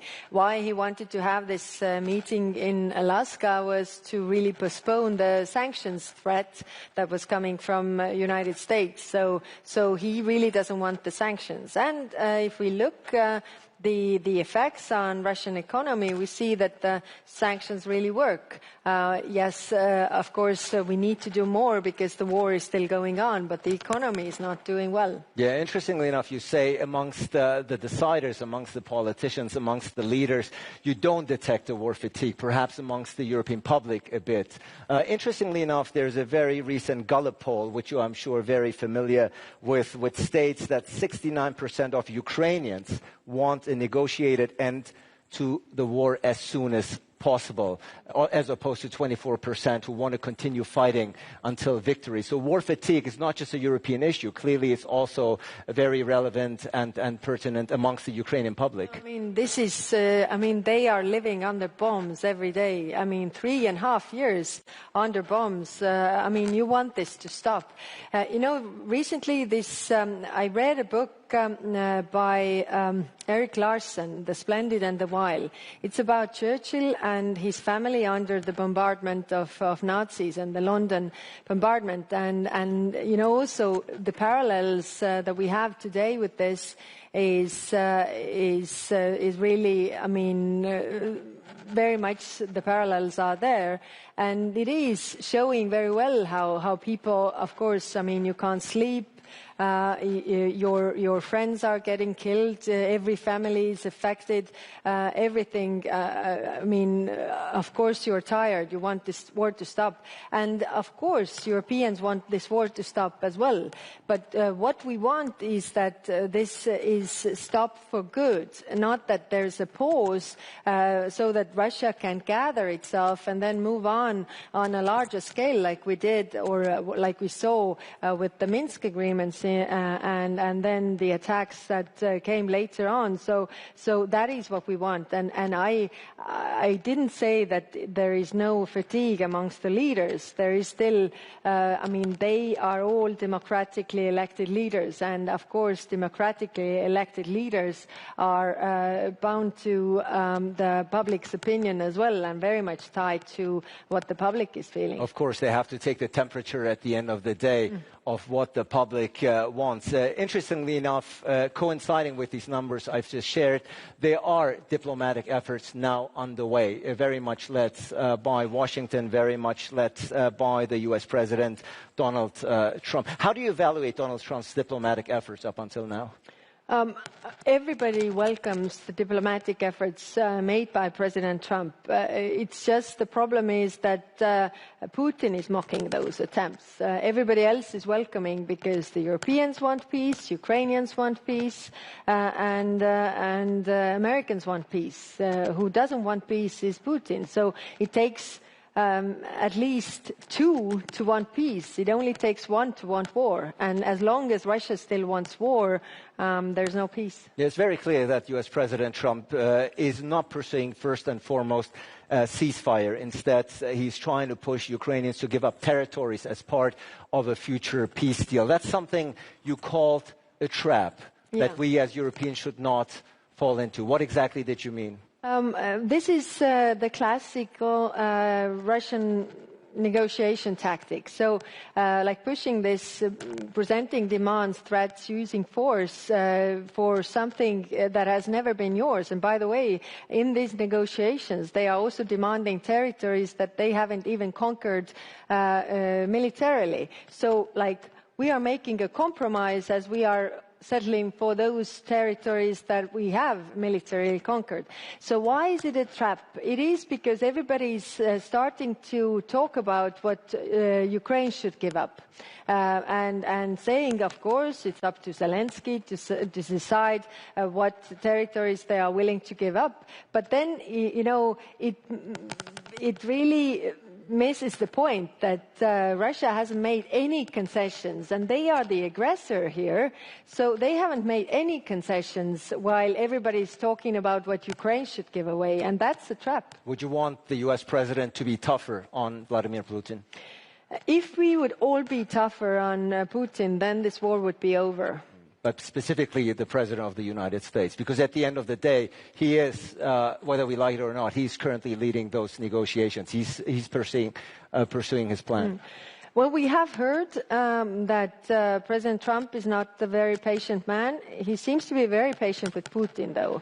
So, yes, I think if we all would do more, then we could deprive Russia of the funds to wage this war. That's why we are trying to find new ways of really what could we sanction so that they can't, you know, circumvent. And I welcome also the decision by United States on the secondary sanctions, which is, you know, helping Russia to gain from the profits of oil selling over the oil price gap. High Representative, am I mistaken when I say that Europe clearly is the largest contributor to Ukraine, but when it comes to negotiations, when it comes to looking for an end to this war, it seems to be playing a rather secondary role? Europe is not setting the agenda here, let's be clear. No, it's not true. I mean, any deal has to have approval of Ukrainians as well as Europeans, because any deal has to be implemented by Europeans, so or Ukrainians. So if we are not part, so that this deal would just not work. Yes, like you know, we are not directly negotiating with Putin because we saw it already before that that doesn't bring much result because the pressure hasn't put Putin in a place where he actually wants peace. So we see that and we work on that track, and if there comes a moment where actually Russia is in that position that they also want peace, like really want peace, not only in words but also in deeds, what we don't see, then we can also discuss those points. But if I understand you correctly, you're saying there cannot be a peace solution without the contribution or rather involvement of the Europeans. Is that what you're saying? I'm just trying to think about this in practical terms, not in theory, but in practical terms. So there is something agreed on whatever level, and then, but the things are happening in Europe. So this war is in Ukraine, and all these security issues are concerning Europe. So how would that really work in practice? If there is a deal that, for example, I'm just playing with the thought. So if Americans agree with Russia on anything, but then Europeans and Ukrainians say that okay, that's fine, but we still keep supporting Ukraine so that they can defend themselves. So how does that work? Now, let's see if the U.S. president sees it the same way. At the end of the day, there was this famous, or by now perhaps infamous, photo in the Oval Office of key European leaders sitting around the desk, listening to the U.S. president. Some described it as sitting like school kids. It's bad optics, isn't it? Well, yes, we are living in times of optics, aren't we? But I think what is important is that those leaders also or President Trump has an ear for those leaders. And if he has an ear for those leaders, they can also, deliver all these messages. What they did also in Washington. So even if the pictures look like this, I think the outcome was very clear. Yeah, you have called repeatedly for robust and credible security guarantees, of course, for Ukrainians. Interestingly enough, Commissioner Ursula von der Leyen says the EU has a very precise plan to send troops post-conflict to Ukraine with the backing of the United States. When we talk about European Union, then we have to separate two things. One is the member states that are really deciding who sends troops. Member states, it's not the European Union competence. Everybody agrees or decides on their troops. But the European level issue, what we can bring to the security guarantees is that we have a military mission training now over 80,000 Ukrainian soldiers. And as we have said, the strongest security guarantee is a strong Ukrainian army. Second, we have a civilian mission, which is helping the police and border guard and all of this. We can expand those mandates so that they can help Ukraine more. And the third is the support to Ukraine defense industry. So these are the European Union level issues, what we can bring to the security guarantees and what we have also emphasized. But when it comes to troops, then all the member states are deciding themselves, and of course these discussions are ongoing in the coalition of the willing. Yeah, there seems to be positive signs coming from Washington that the U.S. will be involved in some form of security guarantees, but the U.S. president is known to have changed the stance once or twice. That's true, but this is the room where we operate. So we hope that this stays, and the discussions are actually very practical. What does that really mean? What the Americans are saying, that Europeans should have a lion's share of the security guarantees. So it is a bit chicken and egg issue when we have the discussions. For example, on Friday we had with defense ministers of Europe, and some are saying that we are only coming if there is American backstop, but the Americans are saying that we are coming if you are providing the main. So we have to get everything ready on the decision making levels so that we are ready if those security guarantees are really needed. But I want to emphasize that we are not there because Putin clearly does not want peace. Yeah, and speaking of Putin, there was talks that there may be direct talks between President Zelensky and President Putin with attendance of the US president.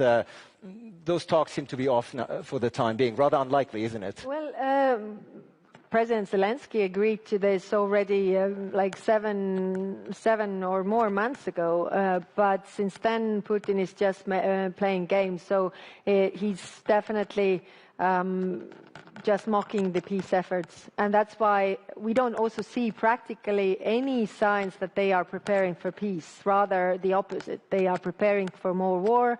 We have winter coming. We see that they are preparing attacks on civilian infrastructure, energy infrastructure, to cause as much pain as possible. And that's why we need to prepare as well. You've already mentioned that Europe is preparing for its 19th sanctions package, but of course it must be approved unanimously by EU countries. Hungary might be proving a stumbling block, as it has in previous years. And you've also talked in Copenhagen about granting Ukraine billions of euros of aid from frozen Russian assets, also something that the Hungarians are not looking warmly upon. How are you going to break the Hungarian blockade here?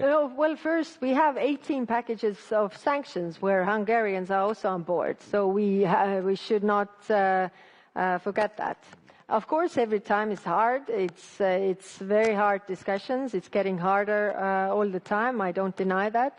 But they're still on board. When it comes to the frozen assets, then we had a very frank and open discussion with the ministers. And there are legal issues, there are worries for those countries who have a large share of those issues. So I think what is important right now is to really think about the exit strategy. Because again, if there is any kind of peace agreement in place, then we can't possibly imagine, and we have a European Council decision saying that those assets cannot be returned unless Russia pays compensation for the damages. So we need to work on the day after and the exit strategy, because we can't possibly imagine that all these damages that Russia is causing by bombing Ukraine will be paid by our taxpayers. It should be Russia who pays.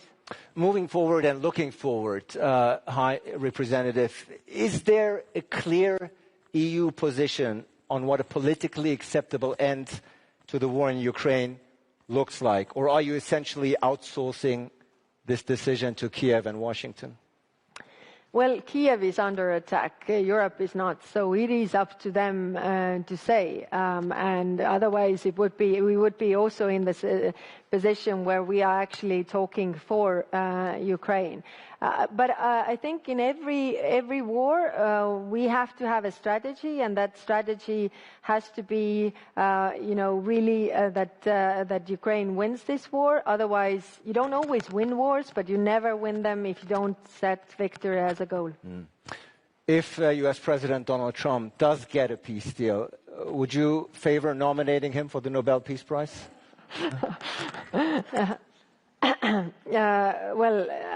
Fortunately, I'm not the one who is making those applications. So.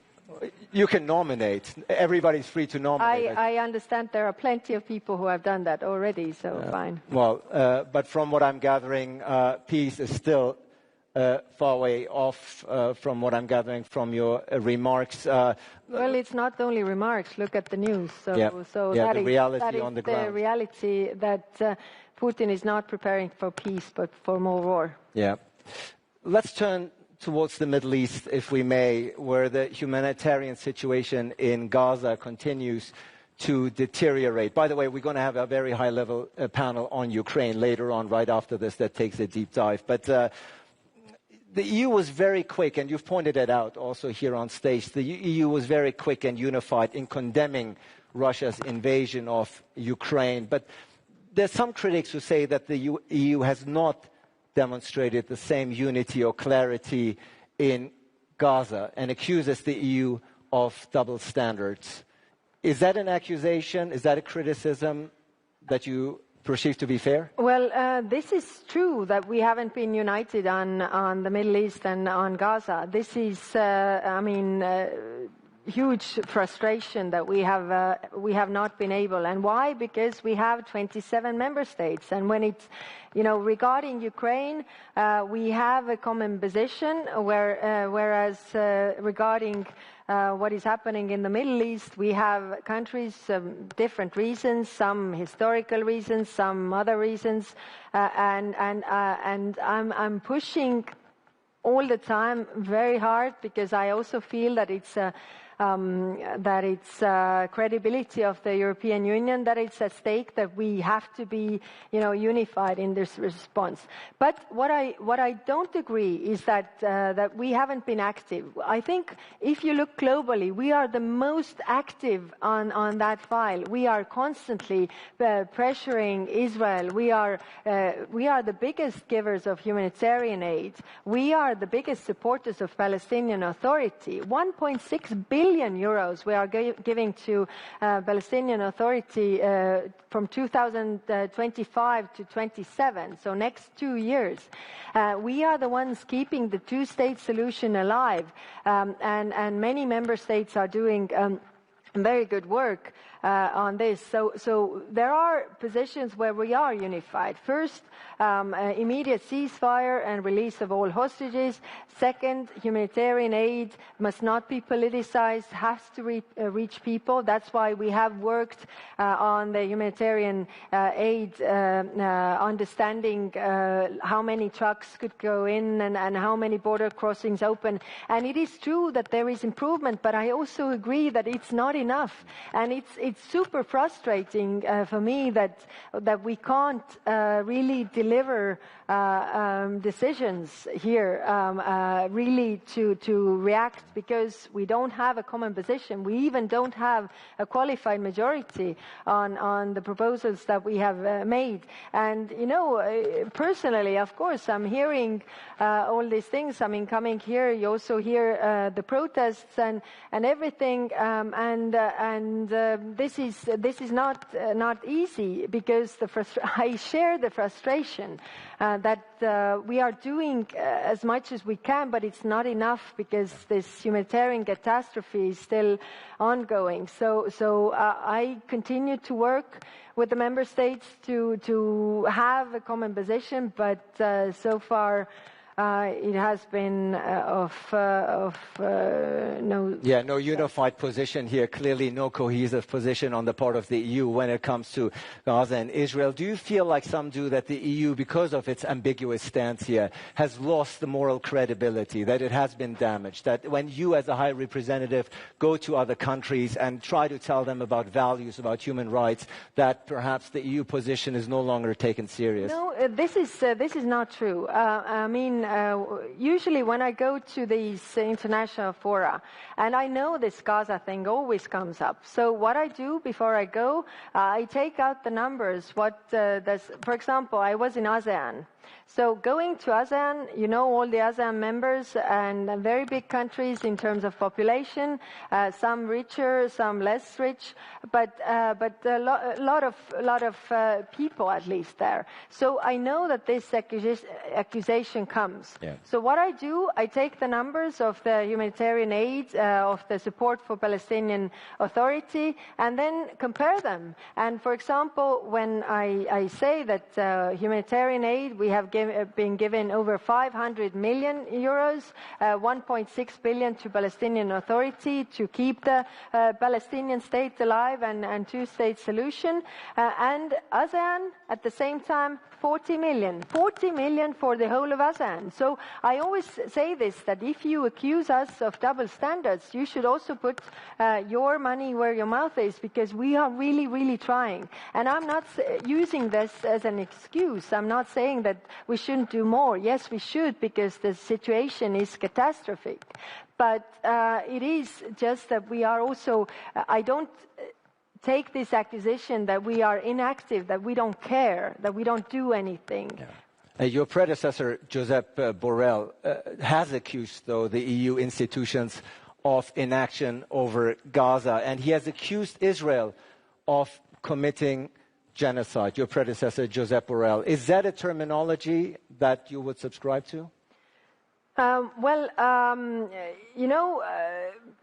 Over the summer, and actually quite long time, to improve the situation on the ground. That was the agreement with the foreign ministers, where everybody agrees that we have to help the people on the ground with humanitarian aid, so that there wouldn't be famine, so that people would get help and everything. That requires me to talk to the Israelis. And that's why I have to talk to both sides. I talk to the Palestinians, I talk to the Israelis, and I do this with the mandate of 27 member states. What are the Israelis telling you? Well, with the humanitarian understanding, we reached a point where, compared to some months ago, there is more trucks getting in. There are more border crossings open than before. They have repaired the electricity and water pipelines. But there seems to be no visible improvement on the ground. Yes, it is not enough. That I'm telling you, it's not enough. But we have still achieved something. I agree, it's not enough, but it's something. So without really talking to them all the time, without pressuring, for example, the international NGOs, I mean, they wanted to have, this 9 of September, basically all those kicked out. So we managed to call this off, and with the Israeli government, it's extremely difficult. And my frustration comes also from the fact that we are not successful enough. But are we then more successful if we don't talk to them, considering that Israelis' relation with the American administration is totally different, and Americans have the leverage over what Israel does or doesn't more than us. So we try to help on the humanitarian track. And I agree with you, it's not enough. Yeah, and you certainly pointed out that there is a lack of cohesion when it comes to the European position in Gaza. You made that very clear. A group of 8 EU countries, led by France and including our host country here today, Slovenia, of course, have said that they will formally recognize a Palestinian state at the upcoming UN General Assembly this month. What do you make? What do you think of the current momentum to recognize Palestine? Are you in favor of that? It is up to the member states to decide. It's their decision, because the European Union is not recognizing anybody. The U.S. High Representative support that. But my question is, that doesn't mean, that doesn't matter really what I think or don't think, because it doesn't You're the change. EU High Representative. But that's why I'm representing 27, also those who don't recognize Palestine. And that is the difficulty of my position here. So what I'm just, again, keeping in mind, will it stop the killing? Probably not, but it will keep the two-state solution alive. Again, Europe is the stronger supporter, and everybody is on board for the two-state solution. So in order to have two states, you need to have a Palestinian state that is stronger and equal to have this level. Just 2 quick questions before we move on. There's obviously an international warrant for Prime Minister Netanyahu's arrest by the ICC. In your opinion, as the EU High Representative, but also Vice President of the European Commission, should EU heads of state continue to meet and receive Prime Minister Netanyahu? Again, it's up to them to decide, but they should keep to the international arrangements and agreements that they are subject to. So if international law is like it is, so that gives you the answer. Yeah, but certainly your frustration that you have shared with us very transparently is very felt. You mentioned that Israel, of course, has a very different relationship with the United States, and that brings me in the remaining time also to transatlantic ties, US-EU ties, very important, of course. How would you currently characterize the current state of EU-US relations under Donald Trump? The EU has agreed, obviously, to 15% tariffs on EU exports to the US, a deal that some critics have said give the impression of weakness and submission to Donald Trump. What do you make of this?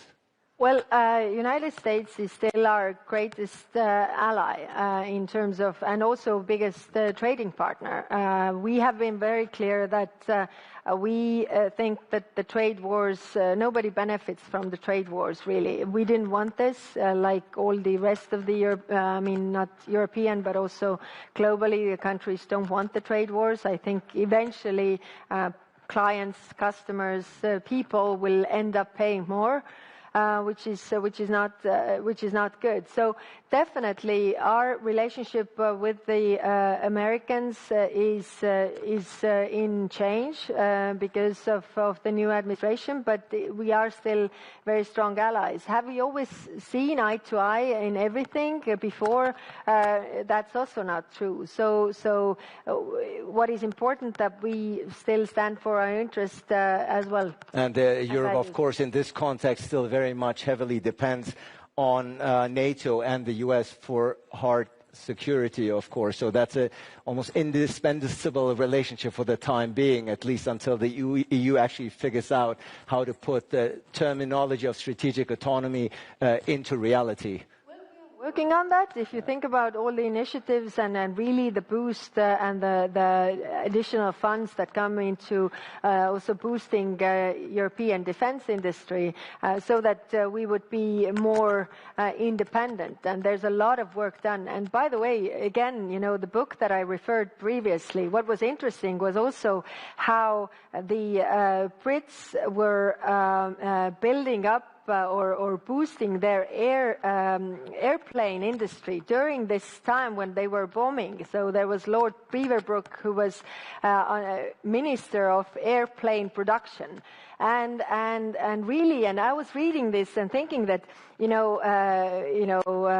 if they managed to do that during, being under bombardment and everything, and as Ukrainians are managing to do this, drone production and everything on the bombardment, then we can also do it on the European level. So even in this book, there was a description how the Germans were really surprised that they should surrender now.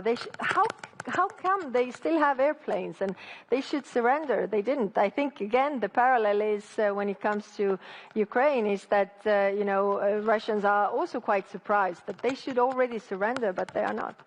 We are, of course, in Slovenia here today. The very first panel of the day focused on the Western Balkans and EU enlargement. Specifically, High Representative, you wrote yourself, quote, "The Western Balkans is of strategic importance to the EU.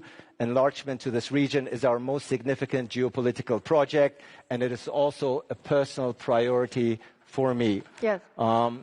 You feel strongly about it, about EU very enlargement? Strongly, and I must say also that Commissioner Marta Costa is doing a great job. Is really dedicated, and I think we are a good team in this. And I really do believe that with this hard work, we can show results in this 5 years that we are in office. That we can move with the enlargement, so that actually, we put also the enlargement in action. Yeah, the preceding panel here spoke about the possibility, perhaps, that within the next couple of years, Montenegro and Albania becoming full-fledged EU members. Is that something you would support? Yes, they are quite far, and as it is a merit-based process, then we really need to move on. And also all the worries that we have on the European side, I always try to bring the examples that actually it's also in our interest that the Western Balkans are with us, but also in terms of prosperity. I bring this example. When Estonia, 4 years before we joined the European Union, our GDP per capita was 36% of the European average. When we joined, then it was 48% of the European average, and now it is close to 90% of the European average, which means that, the tide lifts all the boats, and together, actually, we are much stronger. We need to work on that internal market, because that is also giving us economic power that raises our geopolitical influence. Yeah, we're almost out of time, but I do want to get in the EU relations with the Global South, for lack of a better term. When we talk about the Global South, obviously we're talking about 3.5 billion people. That's 45% of the global population and 30% of the world economy. We just had a very momentous, very interesting meeting in China, where China came together with India, saying we're no longer rivals, we're partners. Vladimir Putin, of course, was there. Lukashenko from Belarus was there. The party that wasn't there was Europe and the Western world. Aren't we invited? Well, not to that party, but we are invited to a lot of other parties, including with those partners. Well, that's a pretty important party. But no, it is. I mean, for example, India, is also looking for way to diversify its trade portfolio. We have, like, say, 73 countries that really we are working with having trade agreements. Because what this trade war globally brought about was that everybody were looking for, partners to diversify. And we are the credible and reliable partner for most of the countries. We might be boring, we might be, it takes time when we take decisions, but when we take those decisions, we are not running European Union by executive orders, which means that those decisions stay in place, and we are a reliable partner. The reason why I ask this, of course, and that's my last question before we wrap it up here, is because those very important, very powerful nations are creating facts there in China. They're coming together. They're building alliances without a Western presence. The Europe's role and influence in a multipolar world. But again, we are also building alliances, and we are there, in different fora.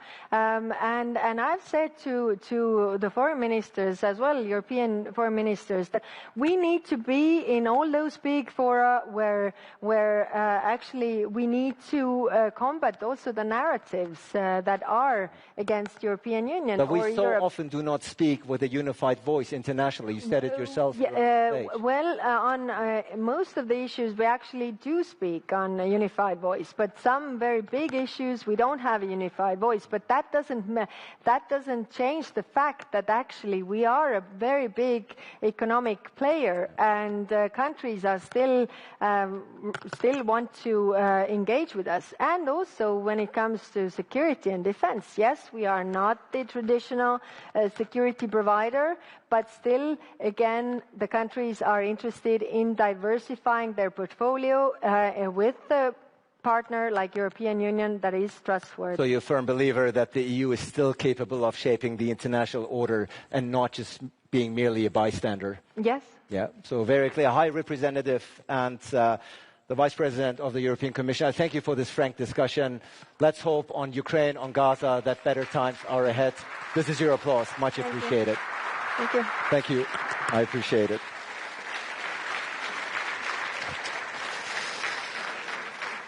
Well, ladies and gentlemen,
ready is not even ready.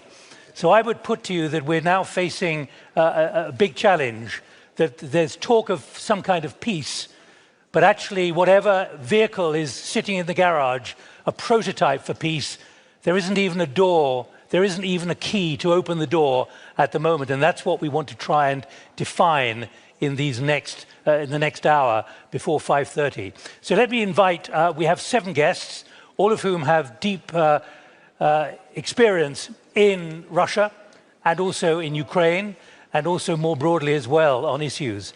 I would put to you that there is one thing in war theory about you only really get peace, as we've seen with the Dayton Agreement in 1995 here.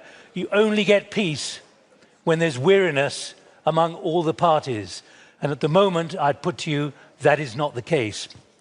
Let me now invite up the 7 guests. First of all, Baiba Brajeb, who is the Foreign Minister of Latvia, until recently was the Assistant Secretary General for Public Diplomacy at NATO. Welcome.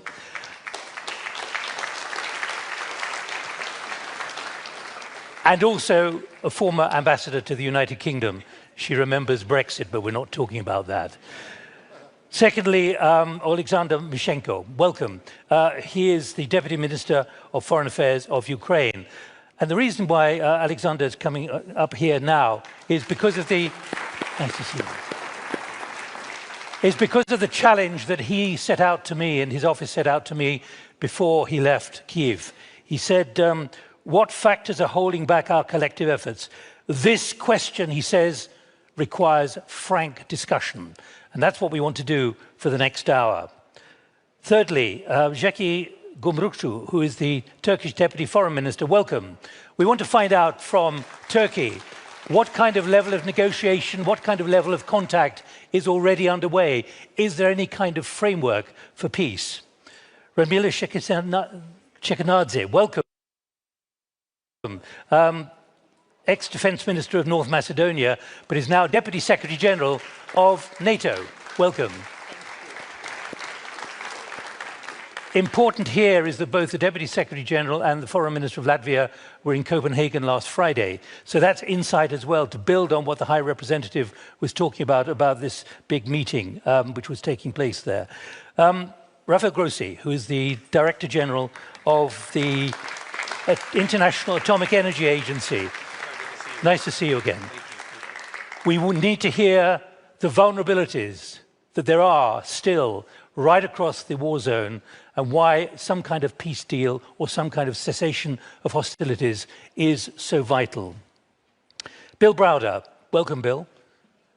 Nice to see you. Why is that important? Because Bill has a very difficult relationship with Moscow, going back to the early 2000s, particularly in 2005, when he was made essentially persona non grata. So we want an insight into how we understand the Russian psychology. And finally, Vojko Volk, who is State Secretary here in Slovenia. And an important... Good to see you. Good to see you too. And one of the important reasons why Volko is with us is because he was involved in the prison swap which took place in the middle of last year and understands how the Russians negotiate. So we have a variety of ideas and a variety of perspectives. But the overall question is about Ukraine. Are we on a long road to peace? Can peace even happen? Or are we heading for a stalemate of some kind like North and South Korea or something like that? But we don't really want to talk about it. Remember, Dayton took 3 years to negotiate before they got to Dayton itself, when it took about 3 months. These peace agreements take a long time.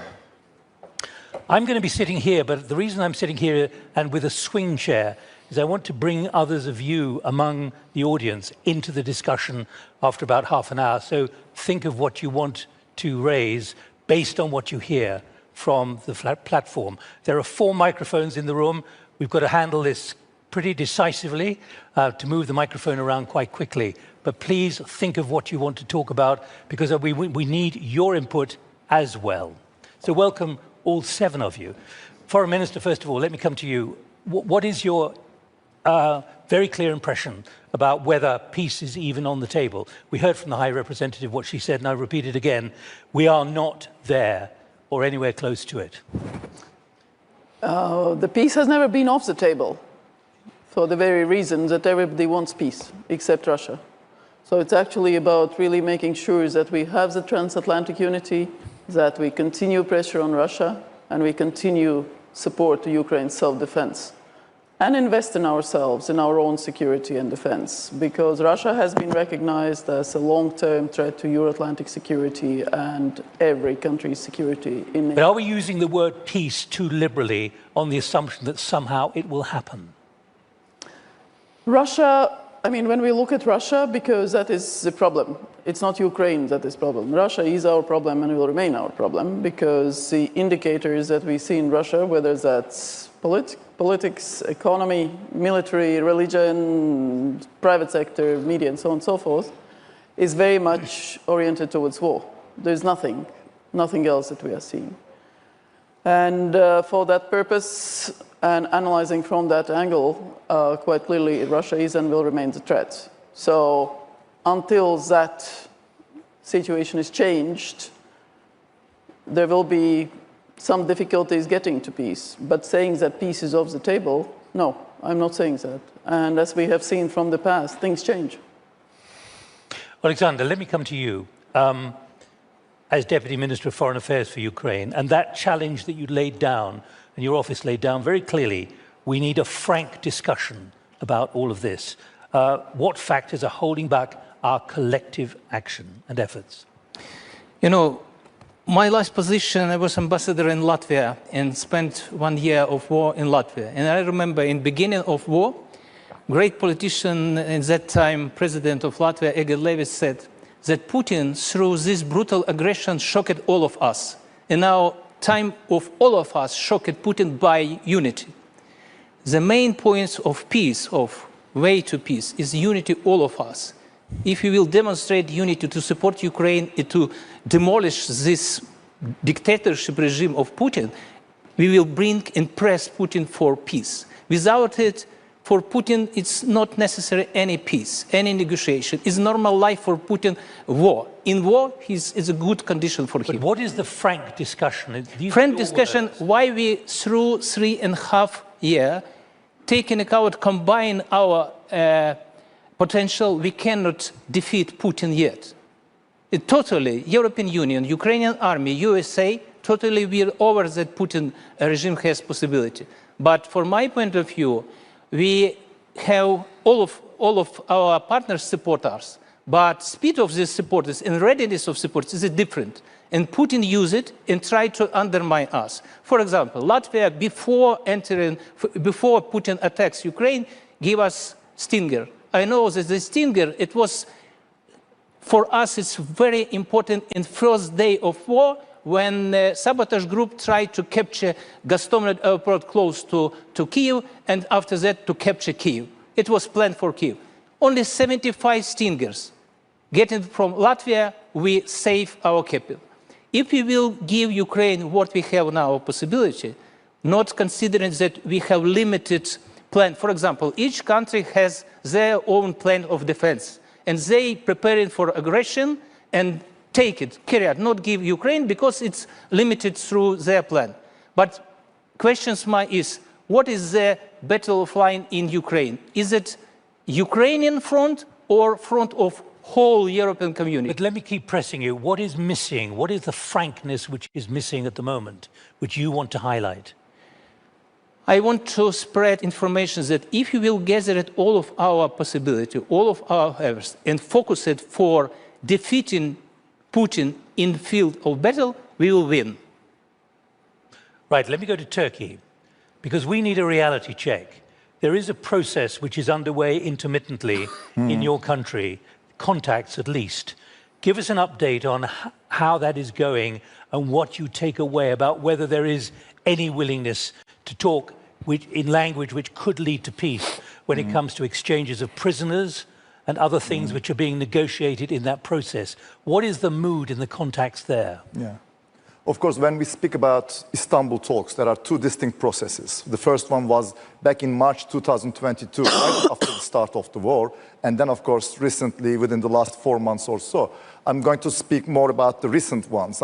Because later this year in May, Following the US elections and the President Trump's increasing support for peace negotiations, the direct talks between the parties resumed again in Istanbul, but this time with Turkey also sitting in the same room with them. That's also showing their, I think, confidence in our ability to facilitate and conduct this sort of thing. But what are you facilitating? Of course, I have to say that, of course, despite some significant achievements in the humanitarian track, as you pointed out, exchange of, prisoners, and also some very good discussion about the kidnapped children, these 3 rounds of talks in Istanbul, the latest round of talks, have not yet yielded any considerable progress regarding ceasefire or peace. Ukraine rightly, of course, insisted on having a ceasefire first to allow room for real, healthy, meaningful negotiations, whereas Russia claimed that, it is possible, it's even necessary to first agree on the basic parameters of a peace agreement before any ceasefire. So there is this gap, irrespective of the substance of the talks, about how to proceed about that. But I think, given that this is one of the most complicated and violent conflicts of the 21st century, hoping to end this in just a few rounds of discussion, I think would have been quite naive. And I have to say that in all these 3 rounds of talks, increasingly lengthy consultations took place between the heads of delegations. And I think in a way that not only forged good rapport between the chief negotiators, but that also helped us build slowly a pratique, a culture, and a sort of a framework of negotiation. So you are producing a framework which could be adapted, which could be built upon, you think? I believe so. I'm still cautiously optimistic about that, and particularly because with this new momentum created by the Alaska talks between President Trump and Putin, and the ensuing meetings between Ukraine, US, and Europeans, including Turkey, I think we have to keep pressing on to maintain these direct talks and steer them in the right direction, which will hopefully produce something of a peace framework, which will not only bring fair and lasting peace to Ukraine, but also contribute to European security. But there's no sense of negotiations there at all. It's discussion in a very basic way about humanitarian issues. At this point, it's merely discussions, it's exchanging of positions, and they're still very far apart from each other. But I think that is the start of any process. And I think that's why we have to persevere. I understand the frustration, given the increasing Russian aerial attacks on major Ukrainian cities with unacceptable, intolerable collateral damage. But there is no alternative, rather than unrelentingly seeking peace. Because as we see it, there is hardly any possibility for a quick military victory on the battlefield, and there is hardly any possibility for a third country to come and impose a peace deal from outside. So I think it's up to Ukraine and Russia to get together, address those sensitive and difficult issues, and reach a negotiated settlement. So what you're confirming is there is a limited contact process, but no more at the moment. There is a process which we can hope more to come. That's right. How I'm going to put it in this way, I guess. Right. The words are so important. Redmila, let me come to you. You were at the Copenhagen meeting, as with the other foreign ministers in this room. What was your impression, and what did you take away? What did you take back to Brussels from that meeting about the intentions and the commitment, and whether we should be talking about peace, however you want to define it? I see that the main question that you are having is, are we heading for peace? And to a certain extent, it's understandable that while Putin is delivering terror over civilians predominantly in Ukraine now, it is very difficult to talk, envisage peace, and look for a positive outcome. But can you define what peace is? Let me press you. But the real issue is not only to assess the likelihood, because we come from this region, we know that peace processes are never straightforward, they're never quick, and they're never easy. That's at least the lesson I have from my experience in the Balkans. But instead of focusing so much on assessing the chances, our goal is to support the chances for a peace deal. And we believe that we can do so by supporting Ukraine today so that they can defend and deter future aggressions, but defend also today. And this is why it was really important post-Hague summit to focus very much on the military support to Ukraine. You remember some of the skepticism before the NATO summit. You remember some of our discussions like this. I think that the NATO summit really provided us with a clear clear image of transatlantic unity and action. And what happened after the summit was that words were not just declarations. I mean, just 2 weeks after the summit, we have had yet another meeting with the US president, which actually paved the way for this priority list for Ukraine on key military equipment, especially air defense and munition, to support Ukraine in this unprecedented attack on civilian and infrastructure. And in the course of 1 month after that meeting, we were able to agree on 4 packages, four Pearl packages, each of them €500 million, provided by a number of allies. And I do believe that we should focus more on how can we do this better, quicker, and how can all this be supported by more allies? Because I have heard at some of the ministerial meetings that allies, member states of the EU, are willing to continue the support, but they also believe more of a burden sharing is necessary.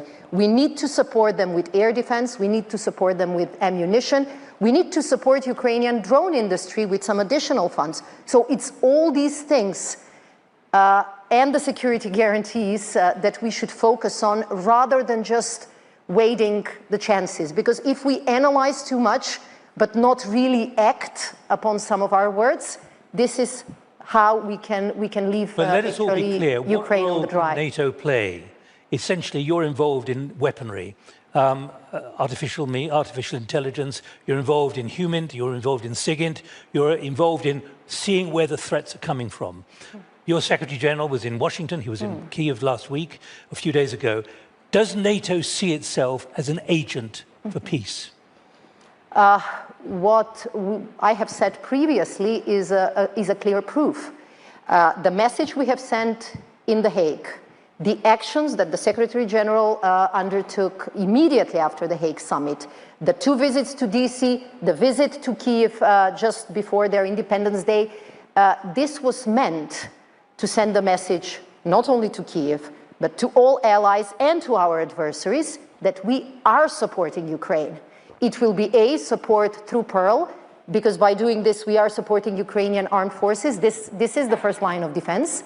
But we also need robust security guarantees, and this is why we have welcomed the initiative by France and the UK on the so-called coalition of the willing, where we participate. Quickly, can I just let me just finish, if I may. NATO's mission is peace.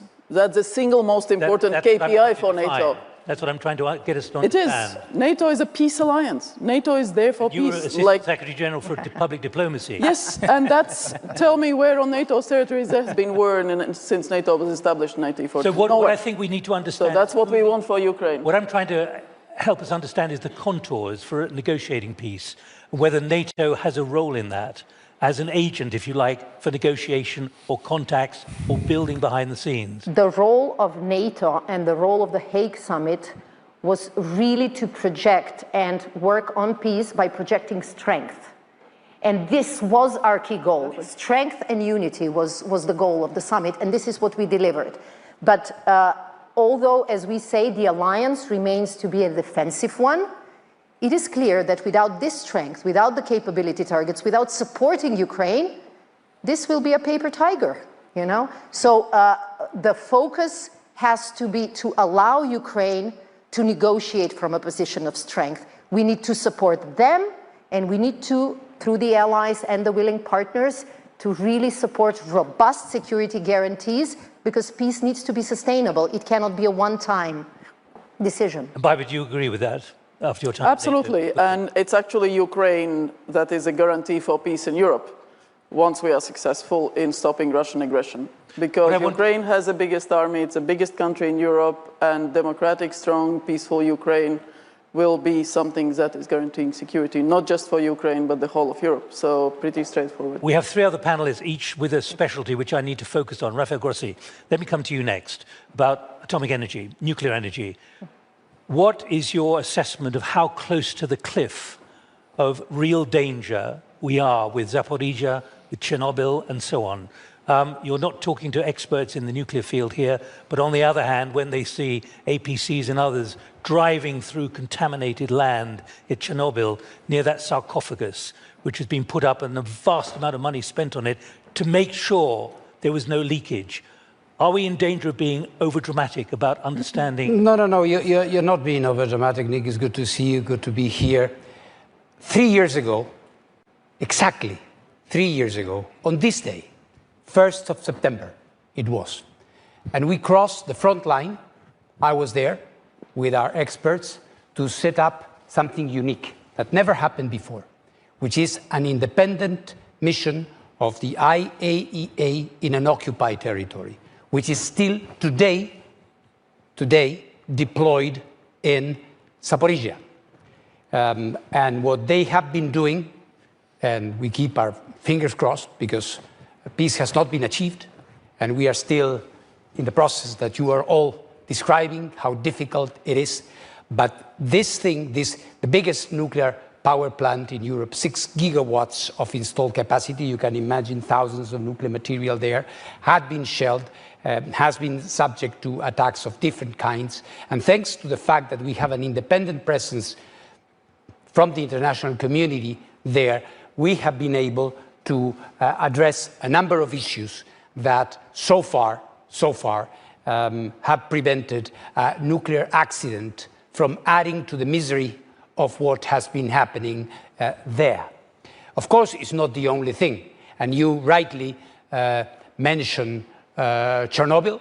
You remember that just within days of the start of the invasion and the military actions there, Russia occupied Zaporizhia. They moved into South Ukraine. Within weeks, we were there. I was personally at the South Ukraine nuclear power plant that came quite close, and the Vice Minister may remember that, became quite close to being the second to be occupied at that time.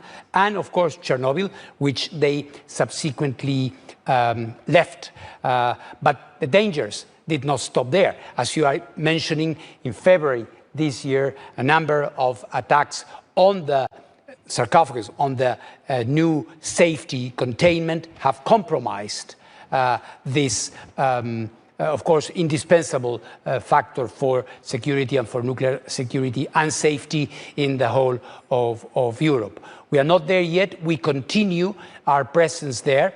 There is, and through the talks that we have been having, of course, with Ukraine, and I've been there 13 times since the war began, 6 times crossing the front line. So we are there, and we are not going anywhere until there is peace. We are engaged in trying to stabilize the situation, to maintain it as it is, and also to try to bring our help in terms of reconstruction. Let me press you, because we're talking about how you have contacts with the Russians. Of course. I'll come on to Bill and Vojko in a moment. But what is your experience? Is it a dialogue of the deaf when it comes to you raising the alarm and saying, do you realize what will happen if you continue to do this? Well, I think a way to answer your question, Nick, would be that we have been able to avoid the worst so far. Through productive contacts or not? Of course, direct contact. It's the only way. You know, I will say something very sincerely here. On occasion, many occasions, I've been personally criticized for engaging with. I've seen Putin more than once, President Putin, apart from all the others. And I have always said, if I don't talk to him, who do I talk to about the situation that they have created? How do I engage? And it's something I've discussed with your president many, many times, and I think it's essential when it comes to diplomacy, Ambassador.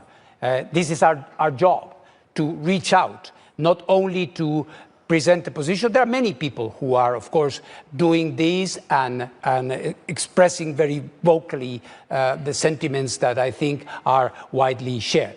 The essential thing here is to keep, and for this we have established a number of principles which boil down to don't shoot at a nuclear power plant, please.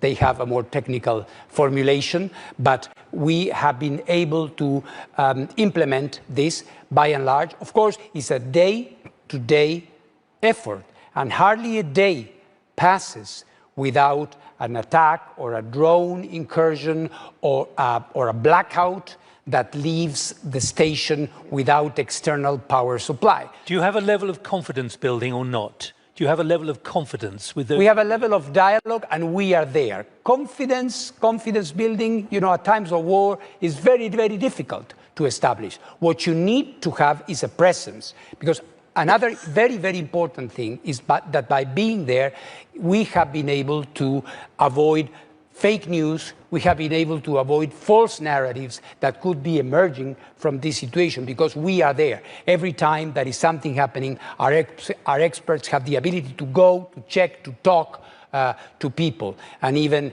in very difficult personal situations that some of the Ukrainian staff had to endure there, we have been able, by being a presence on behalf of the international community, to do for them. Rafael, for the moment, thank you. Bill, let me come to you. For the last 20 years, you've been declared a threat to Russian national security. You have a very clear idea about the Russians. What should we be understanding about the way they negotiate? And then I'll come to Vojko as well. But I need to hear from you about is there a degree of naivete here or not? Total naivete. I was the canary in the coal mine. I had a sort of personal feud with Vladimir Putin long before the war started, and I got to see how this man behaved. And what I've learned about him, and this is all because of the Magnitsky Act, which imposes sanctions on Russia for human rights abuse. After the death of Sergei Magnitsky. After the death of my lawyer, Sergei Magnitsky, and Putin loves his money more than human life, and the idea of sanctioning his money was a great sin. And so we've been at it for 20 years or so, or 15 years. And what I've learned about Vladimir Putin is that he never backs down. He always escalates. And it's a Russian thing. It's not just with me and Vladimir Putin, it's the war, it's any conflict, there's no backing down. The only time that Putin ever backs down is if he's in a position where he has no choice. Putin started this war. This is a war of aggression. At any moment in time, if we wanted the war to end, if he wanted the war to end, he could just end it. He could say, I'm no longer occupying Ukraine, I'm going to withdraw my troops. Ukraine is defending, he's attacking. And so all this talk about peace negotiations, there's only one party to talk to, and that's Vladimir Putin. And if he doesn't back down, and I know he's not going to back down, because if he does back down, he looks weak. If he looks weak, he loses power. If he loses power, he dies. Do you believe he understands the principle of peace, mir? The only way that there is going to be peace if he's forced to be in a position. And how do you force him? And some of the things we just talked about forces him, which is if you give the Ukrainians the weapons they need, they can defend themselves.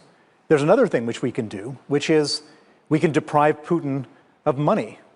And how do we do that? Donald Trump talked about it for several days before the Alaska summit. If he actually had followed through and imposed secondary sanctions on the buyers of Russian oil, on China, India, and Turkey, they wouldn't buy any more Russian oil. And if they didn't buy any more Russian oil, there's nobody else to buy the Russian oil. And if they don't buy the Russian oil, Russia runs out of money after 6 months. If they run out of money after 6 months, then Putin, potentially, without money to pay his soldiers, without money to pay for the Iranian and North Korean weapons, he might then say, okay, now we can talk about some type of negotiation. But you can't negotiate with anybody if they don't want to negotiate. He has no interest in negotiating because he's not in a weak position. There's one more thing we can do. And this is the most obvious thing in the world. We talk about it from time to time. The High Representative just talked about it. We're sitting on $300 billion of Russian money in the West. The United States has just said they're no longer going to fund Ukraine's defense, more or less. The United States makes up 40% of the funding of Ukraine's defense. Is Europe going to come up with that extra 40%? I don't think so. But the easy answer to this whole question is to confiscate the $300 billion and use that to fund the Ukraine's defense. And by the way, if we did that, then Donald Trump, who doesn't seem to want to do anything other than capitulate Ukraine to Putin, is not in a position, he has no more leverage. He has no more leverage. He can't tell anybody what to do if the money is coming from Vladimir Putin to fund Ukraine. All right, now Vojko, thanks for being patient. I want to come to you because you've been involved in negotiations You are State Secretary for National and International Security.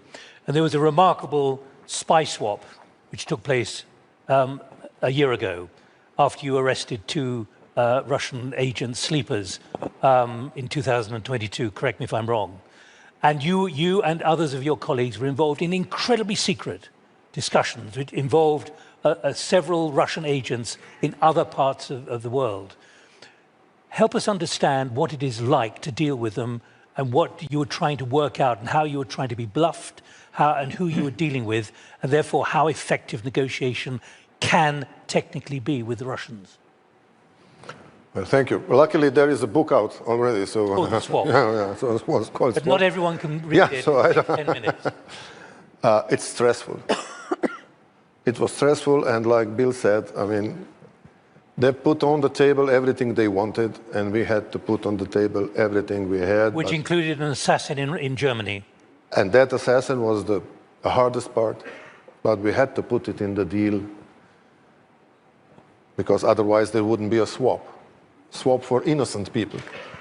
Okay. We gave a murderer to swap for innocent people, journalists and other innocent people. The Wall Street Journal correspondent. Yeah. And for a girl that was arrested and we freed her, that got 8 years of prison for just putting the papers in the supermarket against the war. 8 years. We released also her. But what was the most stressful thing was that, I will stop there because there everything is in the book, I don't want to. Yeah, but you can summarize the book for us. Book is good, but don't believe everything that's in the book. So it's a little bit romanticized, but that's okay. It always happens that. No, but the most frustrating thing, this is a good stage to tell it, was that me and my Prime Minister prepared the previous Munich Security Conference. That's a year and a half ago. Yeah, and we had a scheduled meeting with Kamala Harris there. And we were also to talk about the possible preparation to the swap that at that time was extremely secret. Just a couple of people in the world knew what was going on. But what happened there just one day before? Navalny died. And we knew it was a message for us. And it wasn't easy to survive that day. No, knowing that you was doing something that you will have to play along what Putin will demand in a very hardball way. We stopped working on the swap for at least 6 months. We had to. But then when we restarted, it was a serious job, a serious business. I never negotiated with the Russians directly, but I can tell you that... Your colleagues did? Yeah, intelligence and services do that extremely well, without a problem, let's say. But let me tell you that with Putin is one of those men who, when he will die, they will put him on the tombstone. Here lies the man that was always right. Always. He will never admit that he is wrong. He will never admit that he made a mistake. So how can you deal with them? And this is a real problem. And when I see the possible solutions, and I like to speak about those possible scenarios, I can only foresee 2 possible plausible scenarios to end the war. Do you mean end the war or stop hostilities? I mean, usually all the wars, before there is a peace agreement, stop with the ceasefire or stopping with hostilities or whatever. Here we have the strange demand of Mr. Putin to end the war with peace agreement without ceasefire. How does that work? You know how it's usually called, that situation? Capitulation. I was in a war in Slovenia. First we achieved ceasefire with Yugoslav army, and then we went to negotiate on Brioni Island with them. The same with Croatia to end the Croatian war.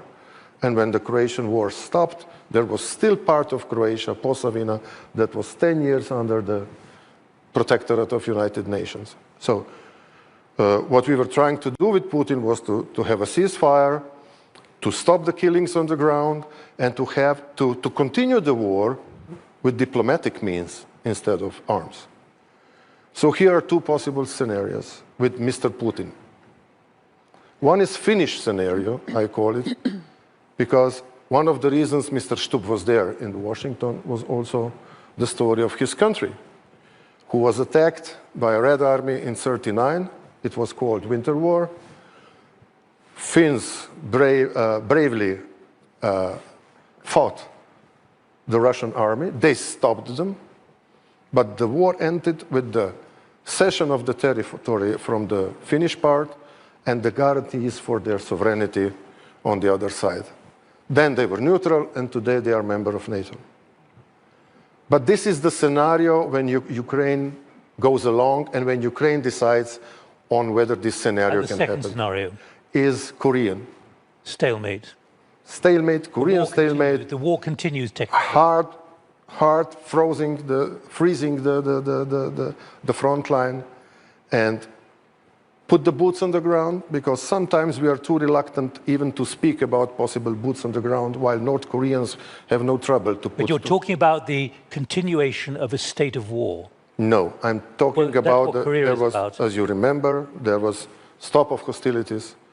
There was on the 50th or the 51st of there. If there is no other way, we will prevent the majority of Ukraine, and we will, unfortunately, this is scenario. I'm not advocating this. The Finnish is much better. And then we will have a new Iron Curtain in Europe. New Iron Curtain, where on the European side we will live our European life, and on the Russian side of the Iron Curtain they will live their Asian life, because this is how it will work then. Right. Let's pause at that point. Okay. Because I want to invite each of you. You all come to the session with different ideas and different thoughts and different perspectives. I'm just going to ask for people who'd like to come in. There are 4 microphones, and I'd like you to command a microphone to come to you, because then I will come to you in about 5 or 6 minutes. But I want to get it organized so we can make best use of time. Alexander, you wanted to come in a few minutes ago. Do you want to comment on anything you've just been hearing? Yeah. Particularly what we've just heard from Jukka. Yeah, Putin never will agree for negotiation if he will perspective to win in battlefield. That's why I agree with my colleagues from NATO. NATO is an extremely important part of this process to how we gain peace, because if we equip Ukrainians with high technology weapon, and Ukrainian army is the base for future negotiation and peace negotiation. If we will support army, it gives possibility for justice, peace, for long-standing peace. Without it, we cannot reach it. That's why activity of NATO, especially after Gag's summit, is completely different than before. It's now a concrete plan how to equip Ukrainian army through possibility of to gain our facilities of our army, and after that it will be good position for negotiation. Without it, Putin never will agree, because for him, as they mentioned, war is a normal situation, and he will continue all time. We also will continue for fight. And if we will continue that, it will be losses of more Ukrainian soldiers, but we never will agree for frozen conflict, we will never agree for capitulation. Because we have 2 options for peace. Peace to push for Putin and to sit him, to press him for accept ideas that he will lose her, and he will have to release our territory, and after that it will be normal situation. Or second option, to push Ukraine to accept capitulation, and after that it will be house in all of the world. That's why we all interested to support Ukrainian army is the basic position for future negotiation, and through all activity we push Putin to recognize this situation. Without it, we can never reach the peace. Baiba and Radmila, what's your reflection of what we've been talking about for the last 45 minutes, about whether this is a path which is developing? In other words, the garage door could somehow be made open to some kind of process. But I don't sense any kind of optimism here or positiveness among all of you and others elsewhere, and indeed from the High Representative? Various scenarios are possible. Remember, Germany was divided. Remember, Baltic states were occupied. And we were told, oh, don't ask for full regaining of independence. You know, you're going to destabilize and this and that. So we knew what we were doing. We knew that we were right, that we could do it, and we did it. My first portfolio in the Foreign Ministry was Russian troop withdrawal portfolio as a young lawyer, state sovereignty issues, and we did it after 50 years of occupation. My parents were born in the 30s when Latvia was independent. So regaining territories, regaining people, regaining statehood is possible. Uniting Germany was possible, but it requires force. It requires to be strong ourselves. So 5% for defense is not a joke. We need that because that is the first precondition. It requires transatlantic unity. It requires strong Ukraine. And it requires pressuring, butchering Kremlin to believe that he's weak. And there is no other option. Yeah. Let me say peace is possible, but we do need both parties to engage. And we have seen the commitment of Ukraine. They are prepared to negotiate for peace. We haven't seen the commitment from the Russian side. The only way we can push them into real negotiations on long-lasting peace is supporting Ukraine and sending this message that our commitment to Ukraine will not disappear tomorrow, that we are here for the long process even, but also to increase the price of war to Putin. You know, through sanctions, through the discussion about frozen assets is not something that NATO engages in, but I have participated at some of the meetings and heard some of the heated EU ministers discussing it. The war has to be expensive. It has to cost him politically if he is to engage in negotiations. But the engagement of the US president is something that we have welcomed. You know, we do need to start discussing and thinking about peace negotiations, but it's not just an analysis. It cannot be just words. It has to be through a sustained effort to support Ukraine and through a sustained effort of the coalition of the willing, ready to send the so-called reassurance first, the security guarantees that will support Ukraine. Without these elements, it will be very difficult. But there is a chance, and we have to do our best, and we have to deliver on our side, from our responsibility, so that Ukraine can really negotiate from a position of strength. Rafael, can I just ask you, do you feel at every stage you are dealing with Putinistas, right from the top to the bottom, on something as so important as nuclear security? People who only think like him.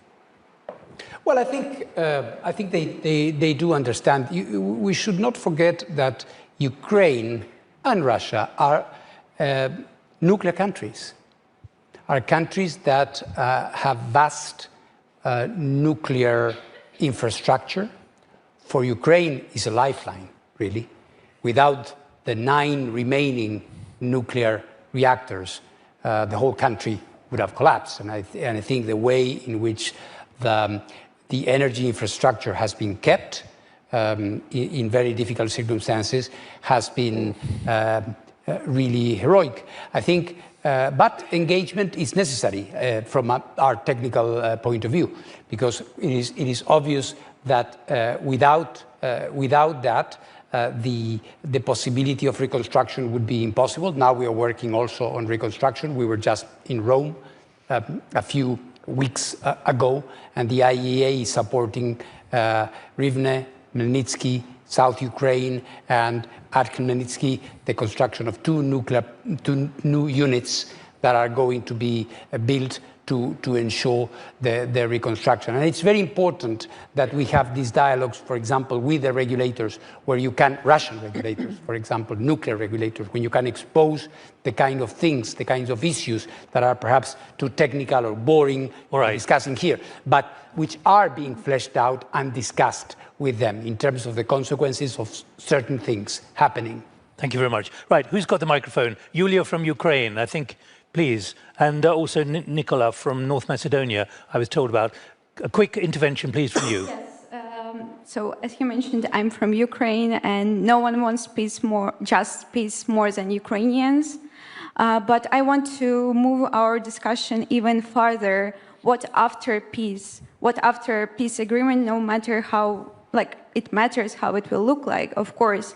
But the question is how the Europe and the world will engage with Russia strategically after this peace. Because Europe, the US, were trying for a long time from the fall of the Soviet Union to engage with Russia economically, diplomatically, and there were assumptions that it will help. All right. Okay, good. Nicola from North Macedonia, where are you? Please.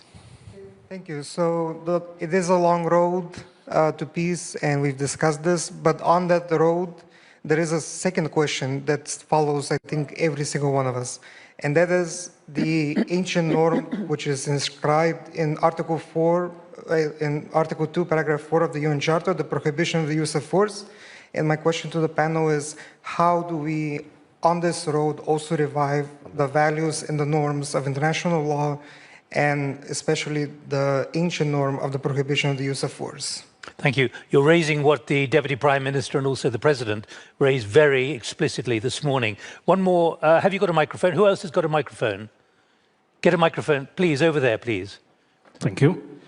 Tell us who you are, please. My name is Petre Claudiu Platon from Romania National Administration Association. I have a question for Bill, because he pointed out the question about the money, of Putin's money. So the idea is if we want to shorten the way, the road to the peace in Ukraine, is one measure is to confiscate Putin's money. Why don't we do it? All right. Are we afraid? Bill, why? The bear that will hurt him? Thank you. Your business is asset management. Why are we not doing it? We're not doing it because we have a lot of government officials. So actually, let me step back. After the war started, me as a finance guy, I said, how can I contribute to helping Ukraine? And I said, the obvious thing is to confiscate the 300 billion. And I've been working on that for 3 years, and I've met with many government officials, parliamentarians, etc. And what started out as a complete non-starter, everyone said it's against the law. It's not against the law to invade a neighboring country and destroy their country, but it's against the law. They're protected by sovereign immunity, supposedly. And I said, okay, well, if that's the case, why don't we change the law? And the United States actually did that. The United States created something called the Repo Act in the Biden administration, which allowed them to confiscate the money in the United States. In the EU, we haven't done that. In the UK, we haven't done that. In Canada, actually, Canada has done that. But then there's this sort of, I would say, unrealistic expectation that there is some type of possibility of negotiating.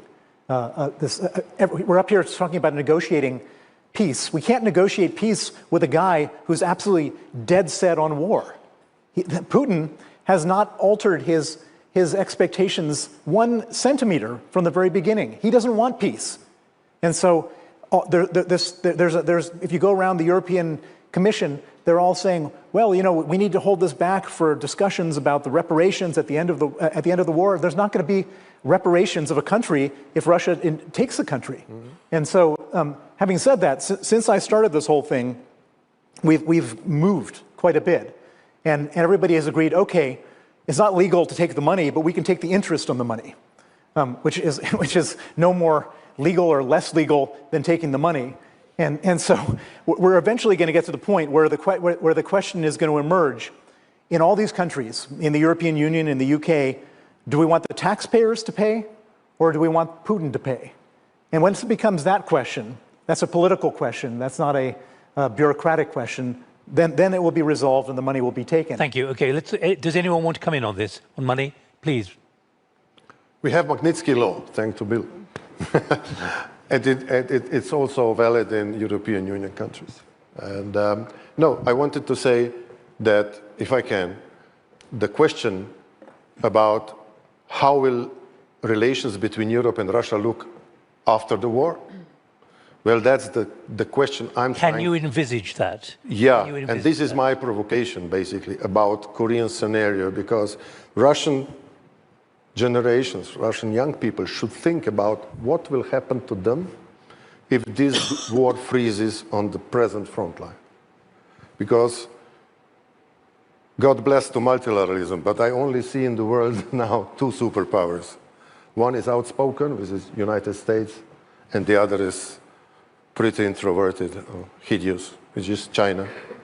And China is supporting Russia so much that if this Korean scenario happens, I don't know whether Russians can escape to their Chinese future.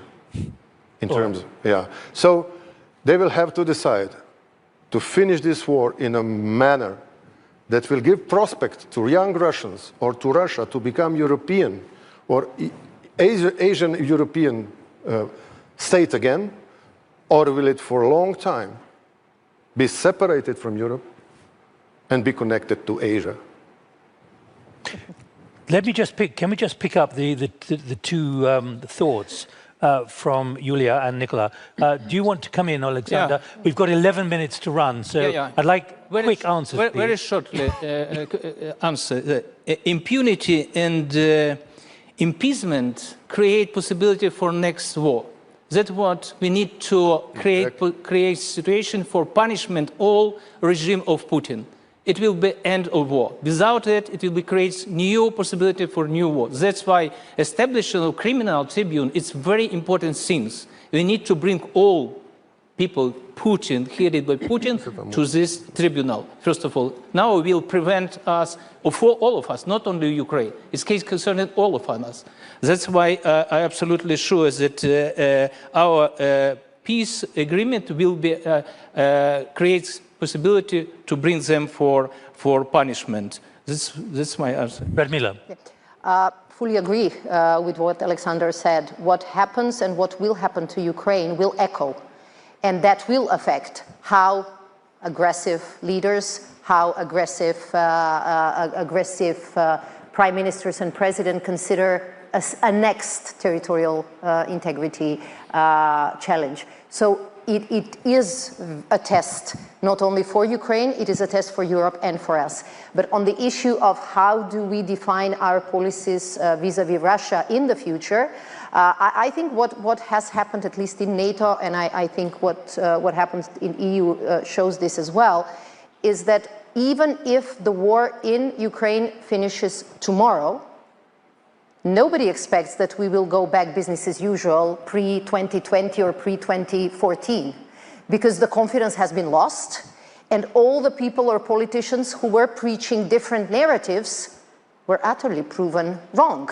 So there will be a need for a completely different process in which European countries will stop if Russia completely changed the pattern. We should remind everyone. But 5% for defense spending is there in the NATO Hague summit, because we don't believe that we can go back business as usual. We should remind people that Putin once raised the prospect of Russia joining NATO. Oh, yeah. And there was a Russia office at NATO. Yeah.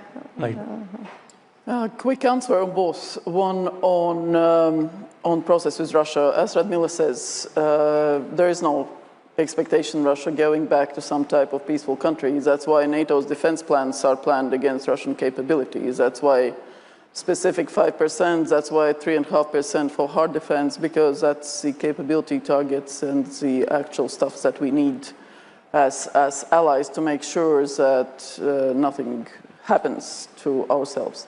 From that also, it means that supporting Ukraine is more viable, so pretty straightforward.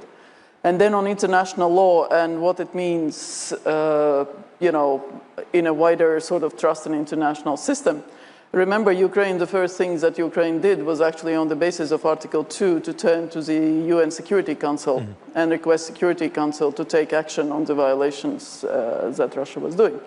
So Russia vetoed the ability of the UN to act. And then Article 51, which is right to self-defense, individually and collectively, on which also NATO is based, was used for Ukraine's self-defense. And that's why when NATO actually, as allies, we analyzed whether we become party of the war if we provide Ukraine with weapons and with other assistance? The answer was no, because the Article 51 covers self-defense, it covers others providing rights to self-defense and means for self-defense. And no, neither NATO nor allies nor anybody else helping Ukraine does not become party to the war. Okay. So we are succeeding Slovenia in the Security Council from 1st January. And we will be very, very, very much looking to actually this trust in international law, these standards that the UN Charter embodies, that countries, wherever they are, in Africa, Asia, or wherever, they don't want to be invaded by their neighbors. It's so really, it's really basic law. You a little bit. Zaki, can you just hang on one moment? Yeah. Let me get another question. We've got about 7 minutes to run. David Eddington, Chairman of the Royal United Services Institute in London and former British government minister. Given that there are some capabilities, notably intelligence sharing, where the Europeans cannot just substitute for what the Americans provide, what are the arguments the panel think most likely to persuade not only this president but the political leadership of the United States over the next few years that they should remain committed to keeping Ukraine strong and in the fight, rather than, to use the phrase, walk away? David, do you have a view? You were a Deputy Prime Minister.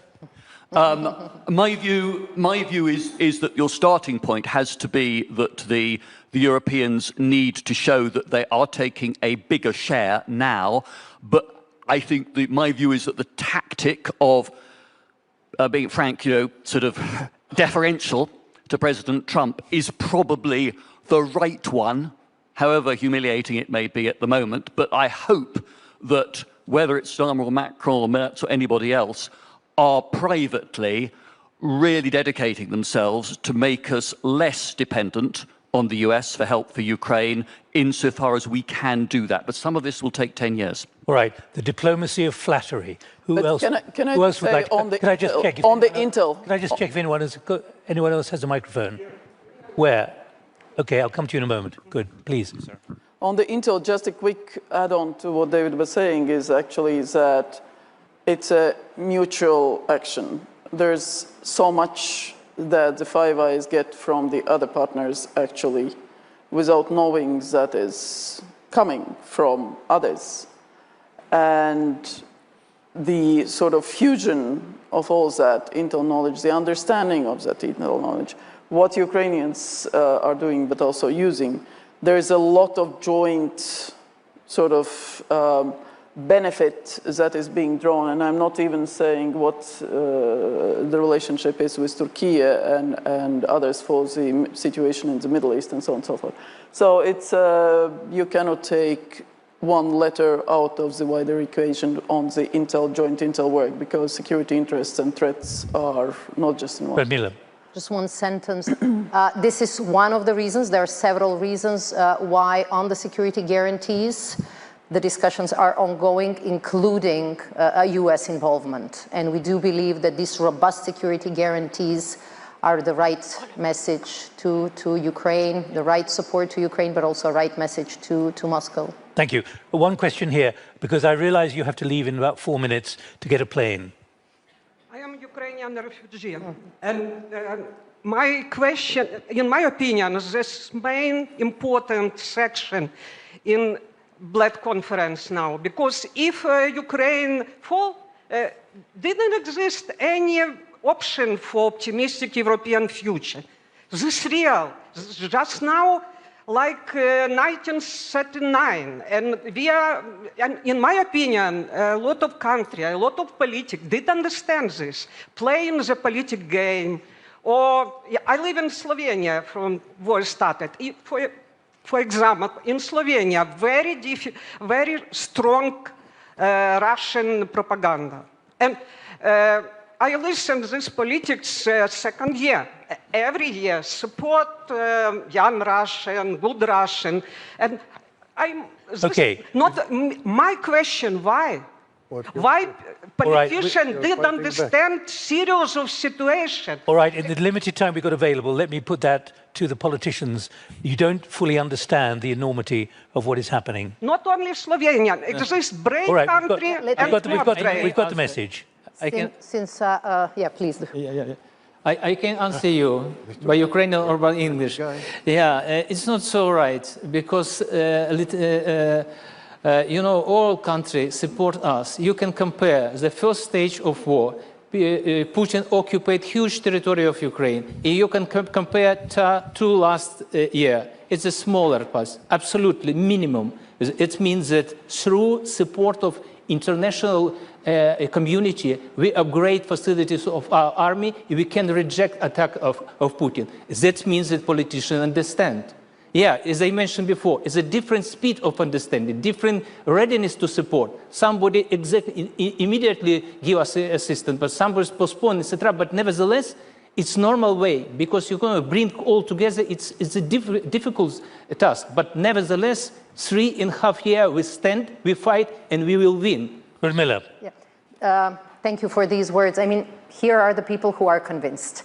What we call upon when we use these pleas, we say Ukraine's security is really our security. And also our deterrence and defense is an attempt to support Ukraine.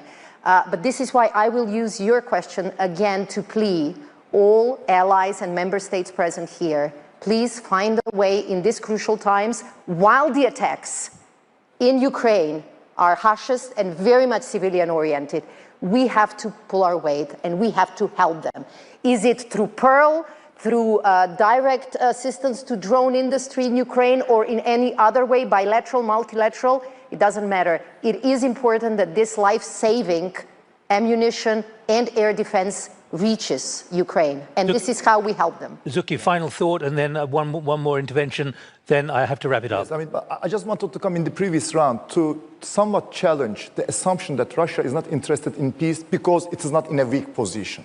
I would like to challenge it in a positive way, because I mean, if we put things into perspective, we can easily see that Russia is not in a better position compared to 2022. I mean, what was thought to be a few weeks of special military operation is now a full-scale war in its 4th year, with huge economic and human losses for Russia. And as far as I can see, the sanctions are also biting. So there is indeed a real prospect for peace.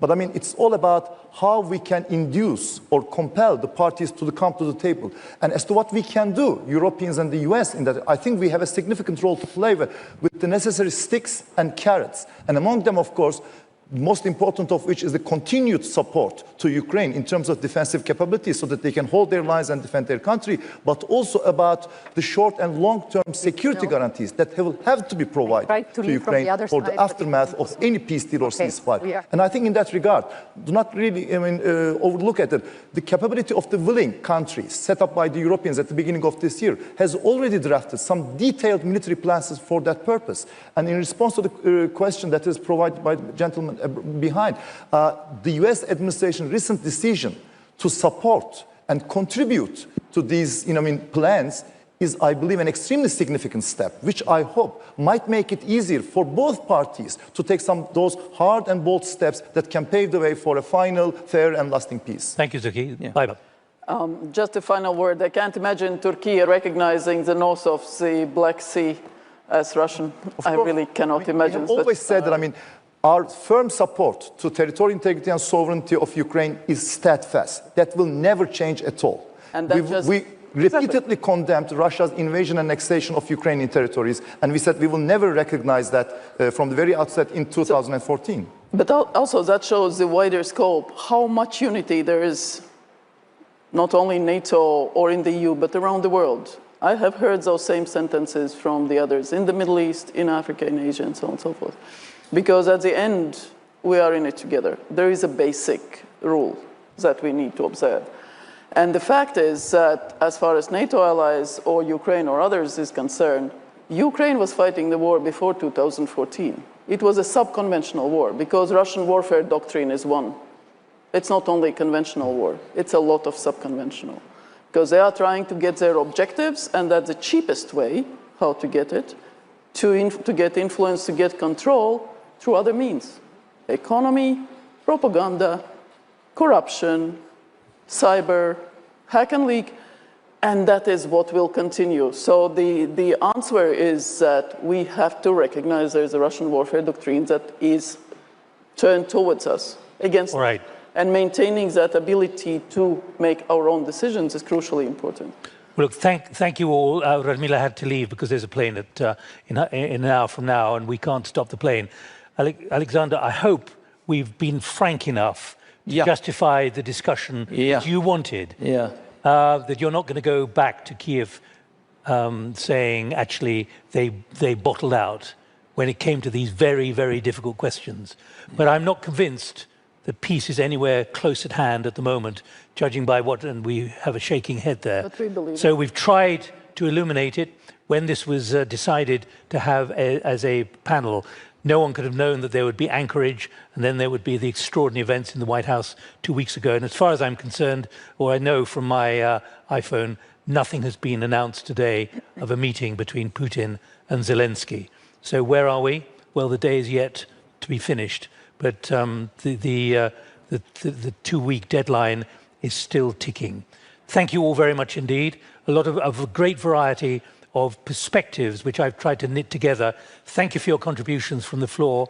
And I invite Ali back. Thank you so much, Nick. Thank you. Thank you. And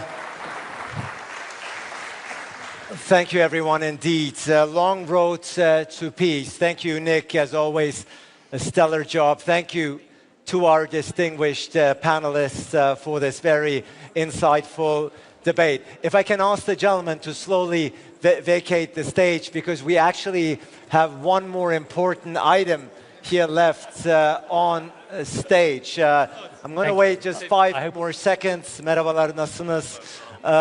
Until we get going with the presentation of the BSF Distinguished Partner Award. That's something I'm sure you don't want to miss.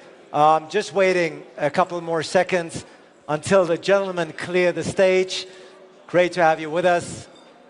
Thank you so much. Could I kindly ask you to clear the stage, because we actually have one more item left here on the agenda, namely the presentation of the BSF Distinguished Partner Award 2025. For those who were with us last year, remember that it was Yulia Navalnaya who received the Distinguished Partner Award. And to announce the recipients of the 2025 BSF Distinguished Partner Award, it is my great pleasure to welcome back to the stage the Bled Strategic Forum Secretary General, Pirc.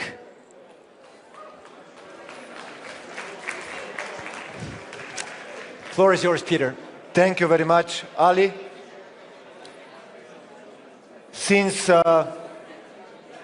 it's the 20th anniversary of the Bled Strategic Forum, it's only fitting that we recognize those who contributed the most to the success of the forum, and that it became one of the most prestigious strategic events in Europe, but also in the wider international community. With this in mind, the first recognition award goes to the founder of the Bled Strategic Forum, former Minister Dr. Dimitri Rupel, whose foresight and determination led to the organization of the forum in 2006, and because of him, the forum became what it is today. Unfortunately, Dr. Rupel could not be with us, but we will be sure to give him the award in person.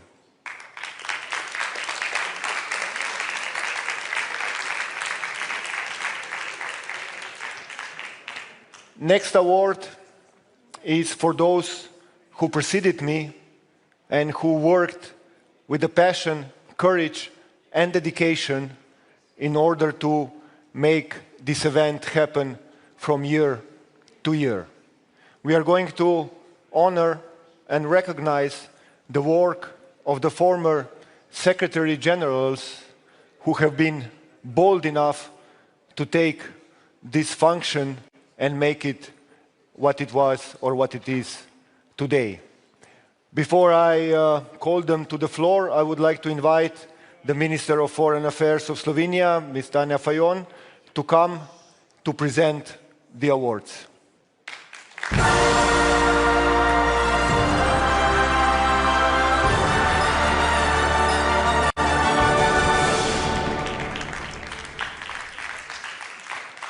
And let me call now the first Secretary General of the Bled Strategic Forum. It was in 2006. My dear friend, Ambassador Daria Baudaš-Kuret. Please, Ambassador.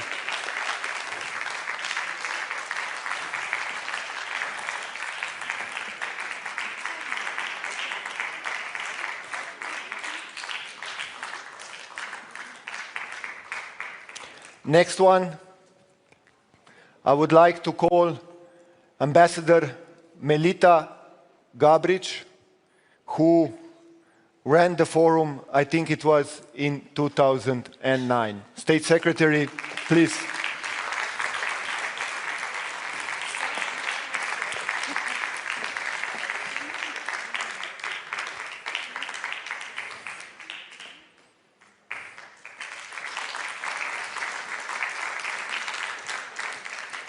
Next one is also my dear friend, Ms. Miriam Možgan.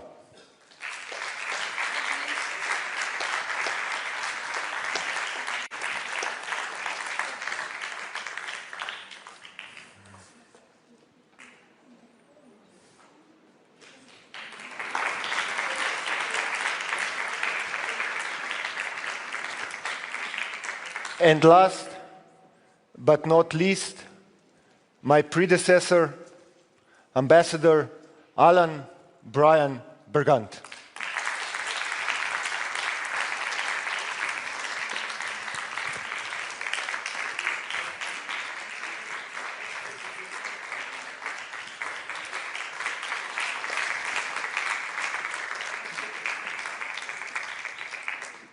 Thank you very much, former Secretary Generals. Without you, we wouldn't be standing here in this hall.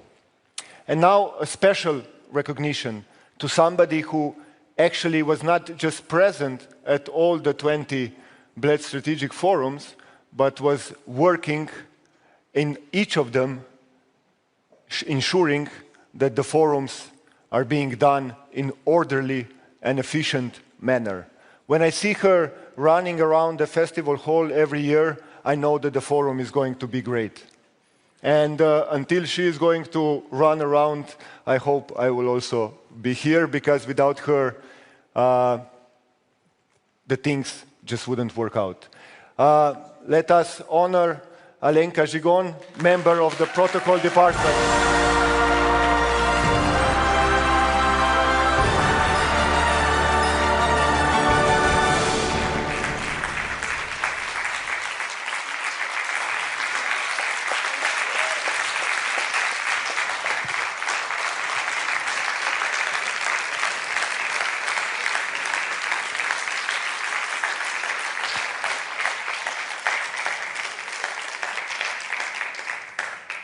She always says, Peter, we are going to make it, and I'm always saying, well, I'm not so sure, but let's try really hard. And finally, the BSF Distinguished Partner Award. This year, we are going to give it to the ones who are not with us anymore. We are going to recognize the work, the suffering, and the tragedies that are happening to the journalists who have been killed in the war zones around the world.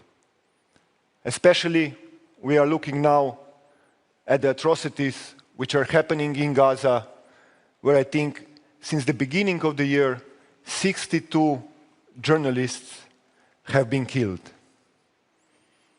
Journalism, therefore, is not just a profession, but a pillar of democracy and freedom. Free and independent reporting enables transparency, civic participation, and informed decision-making. The tragic loss of journalists underscores both the high cost of press freedom and the urgent need to protect it.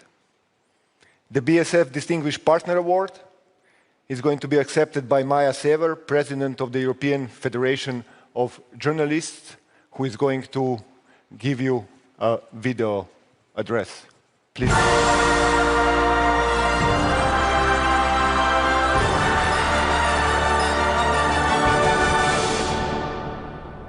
My name is Maja Sever and I'm a journalist and President of European Federation of Journalists. On behalf of all colleagues I represent as President of EFJ, but I believe I can also speak for the wider journalist community, I thank you for this award.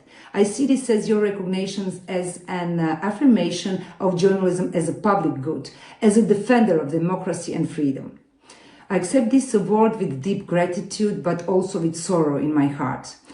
The award is dedicated to those who are not longer with us, our colleagues who gave their lives reporting from war zones. They defended the true and the public's right to know, and the price they paid was the highest one.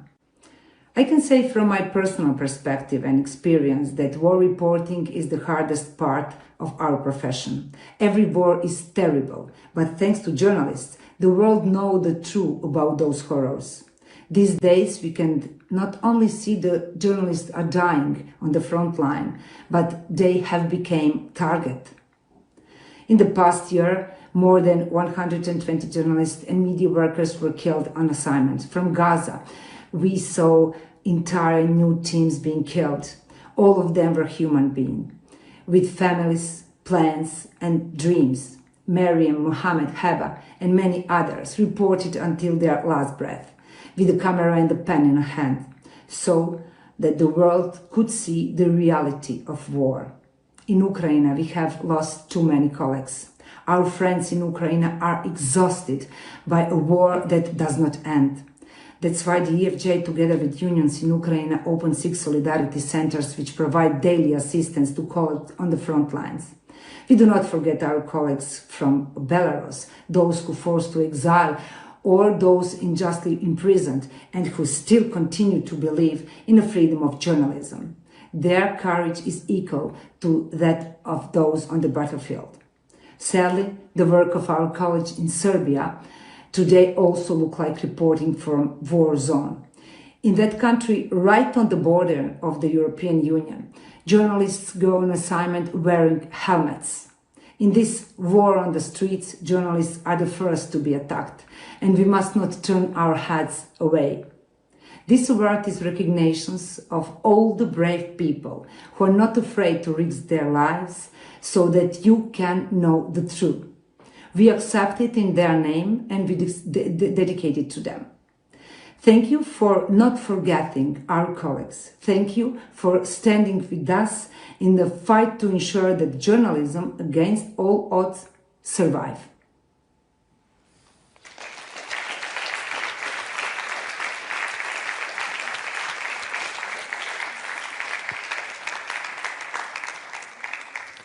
Thank you very much, Maja Sever. With this presentation and the award, we are concluding the first sessions and the opening of the Bled Strategic Forum. I would like to thank each and every one of you who came to listen to the debates and especially have been involved in the discussion on how we can make this world a better place. Thank you very much. Reception is at 8, followed by the night oval session, which is going to be very interesting on European identity. I hope to see you all there. Thank you very much. Thank you, Minister, for everything.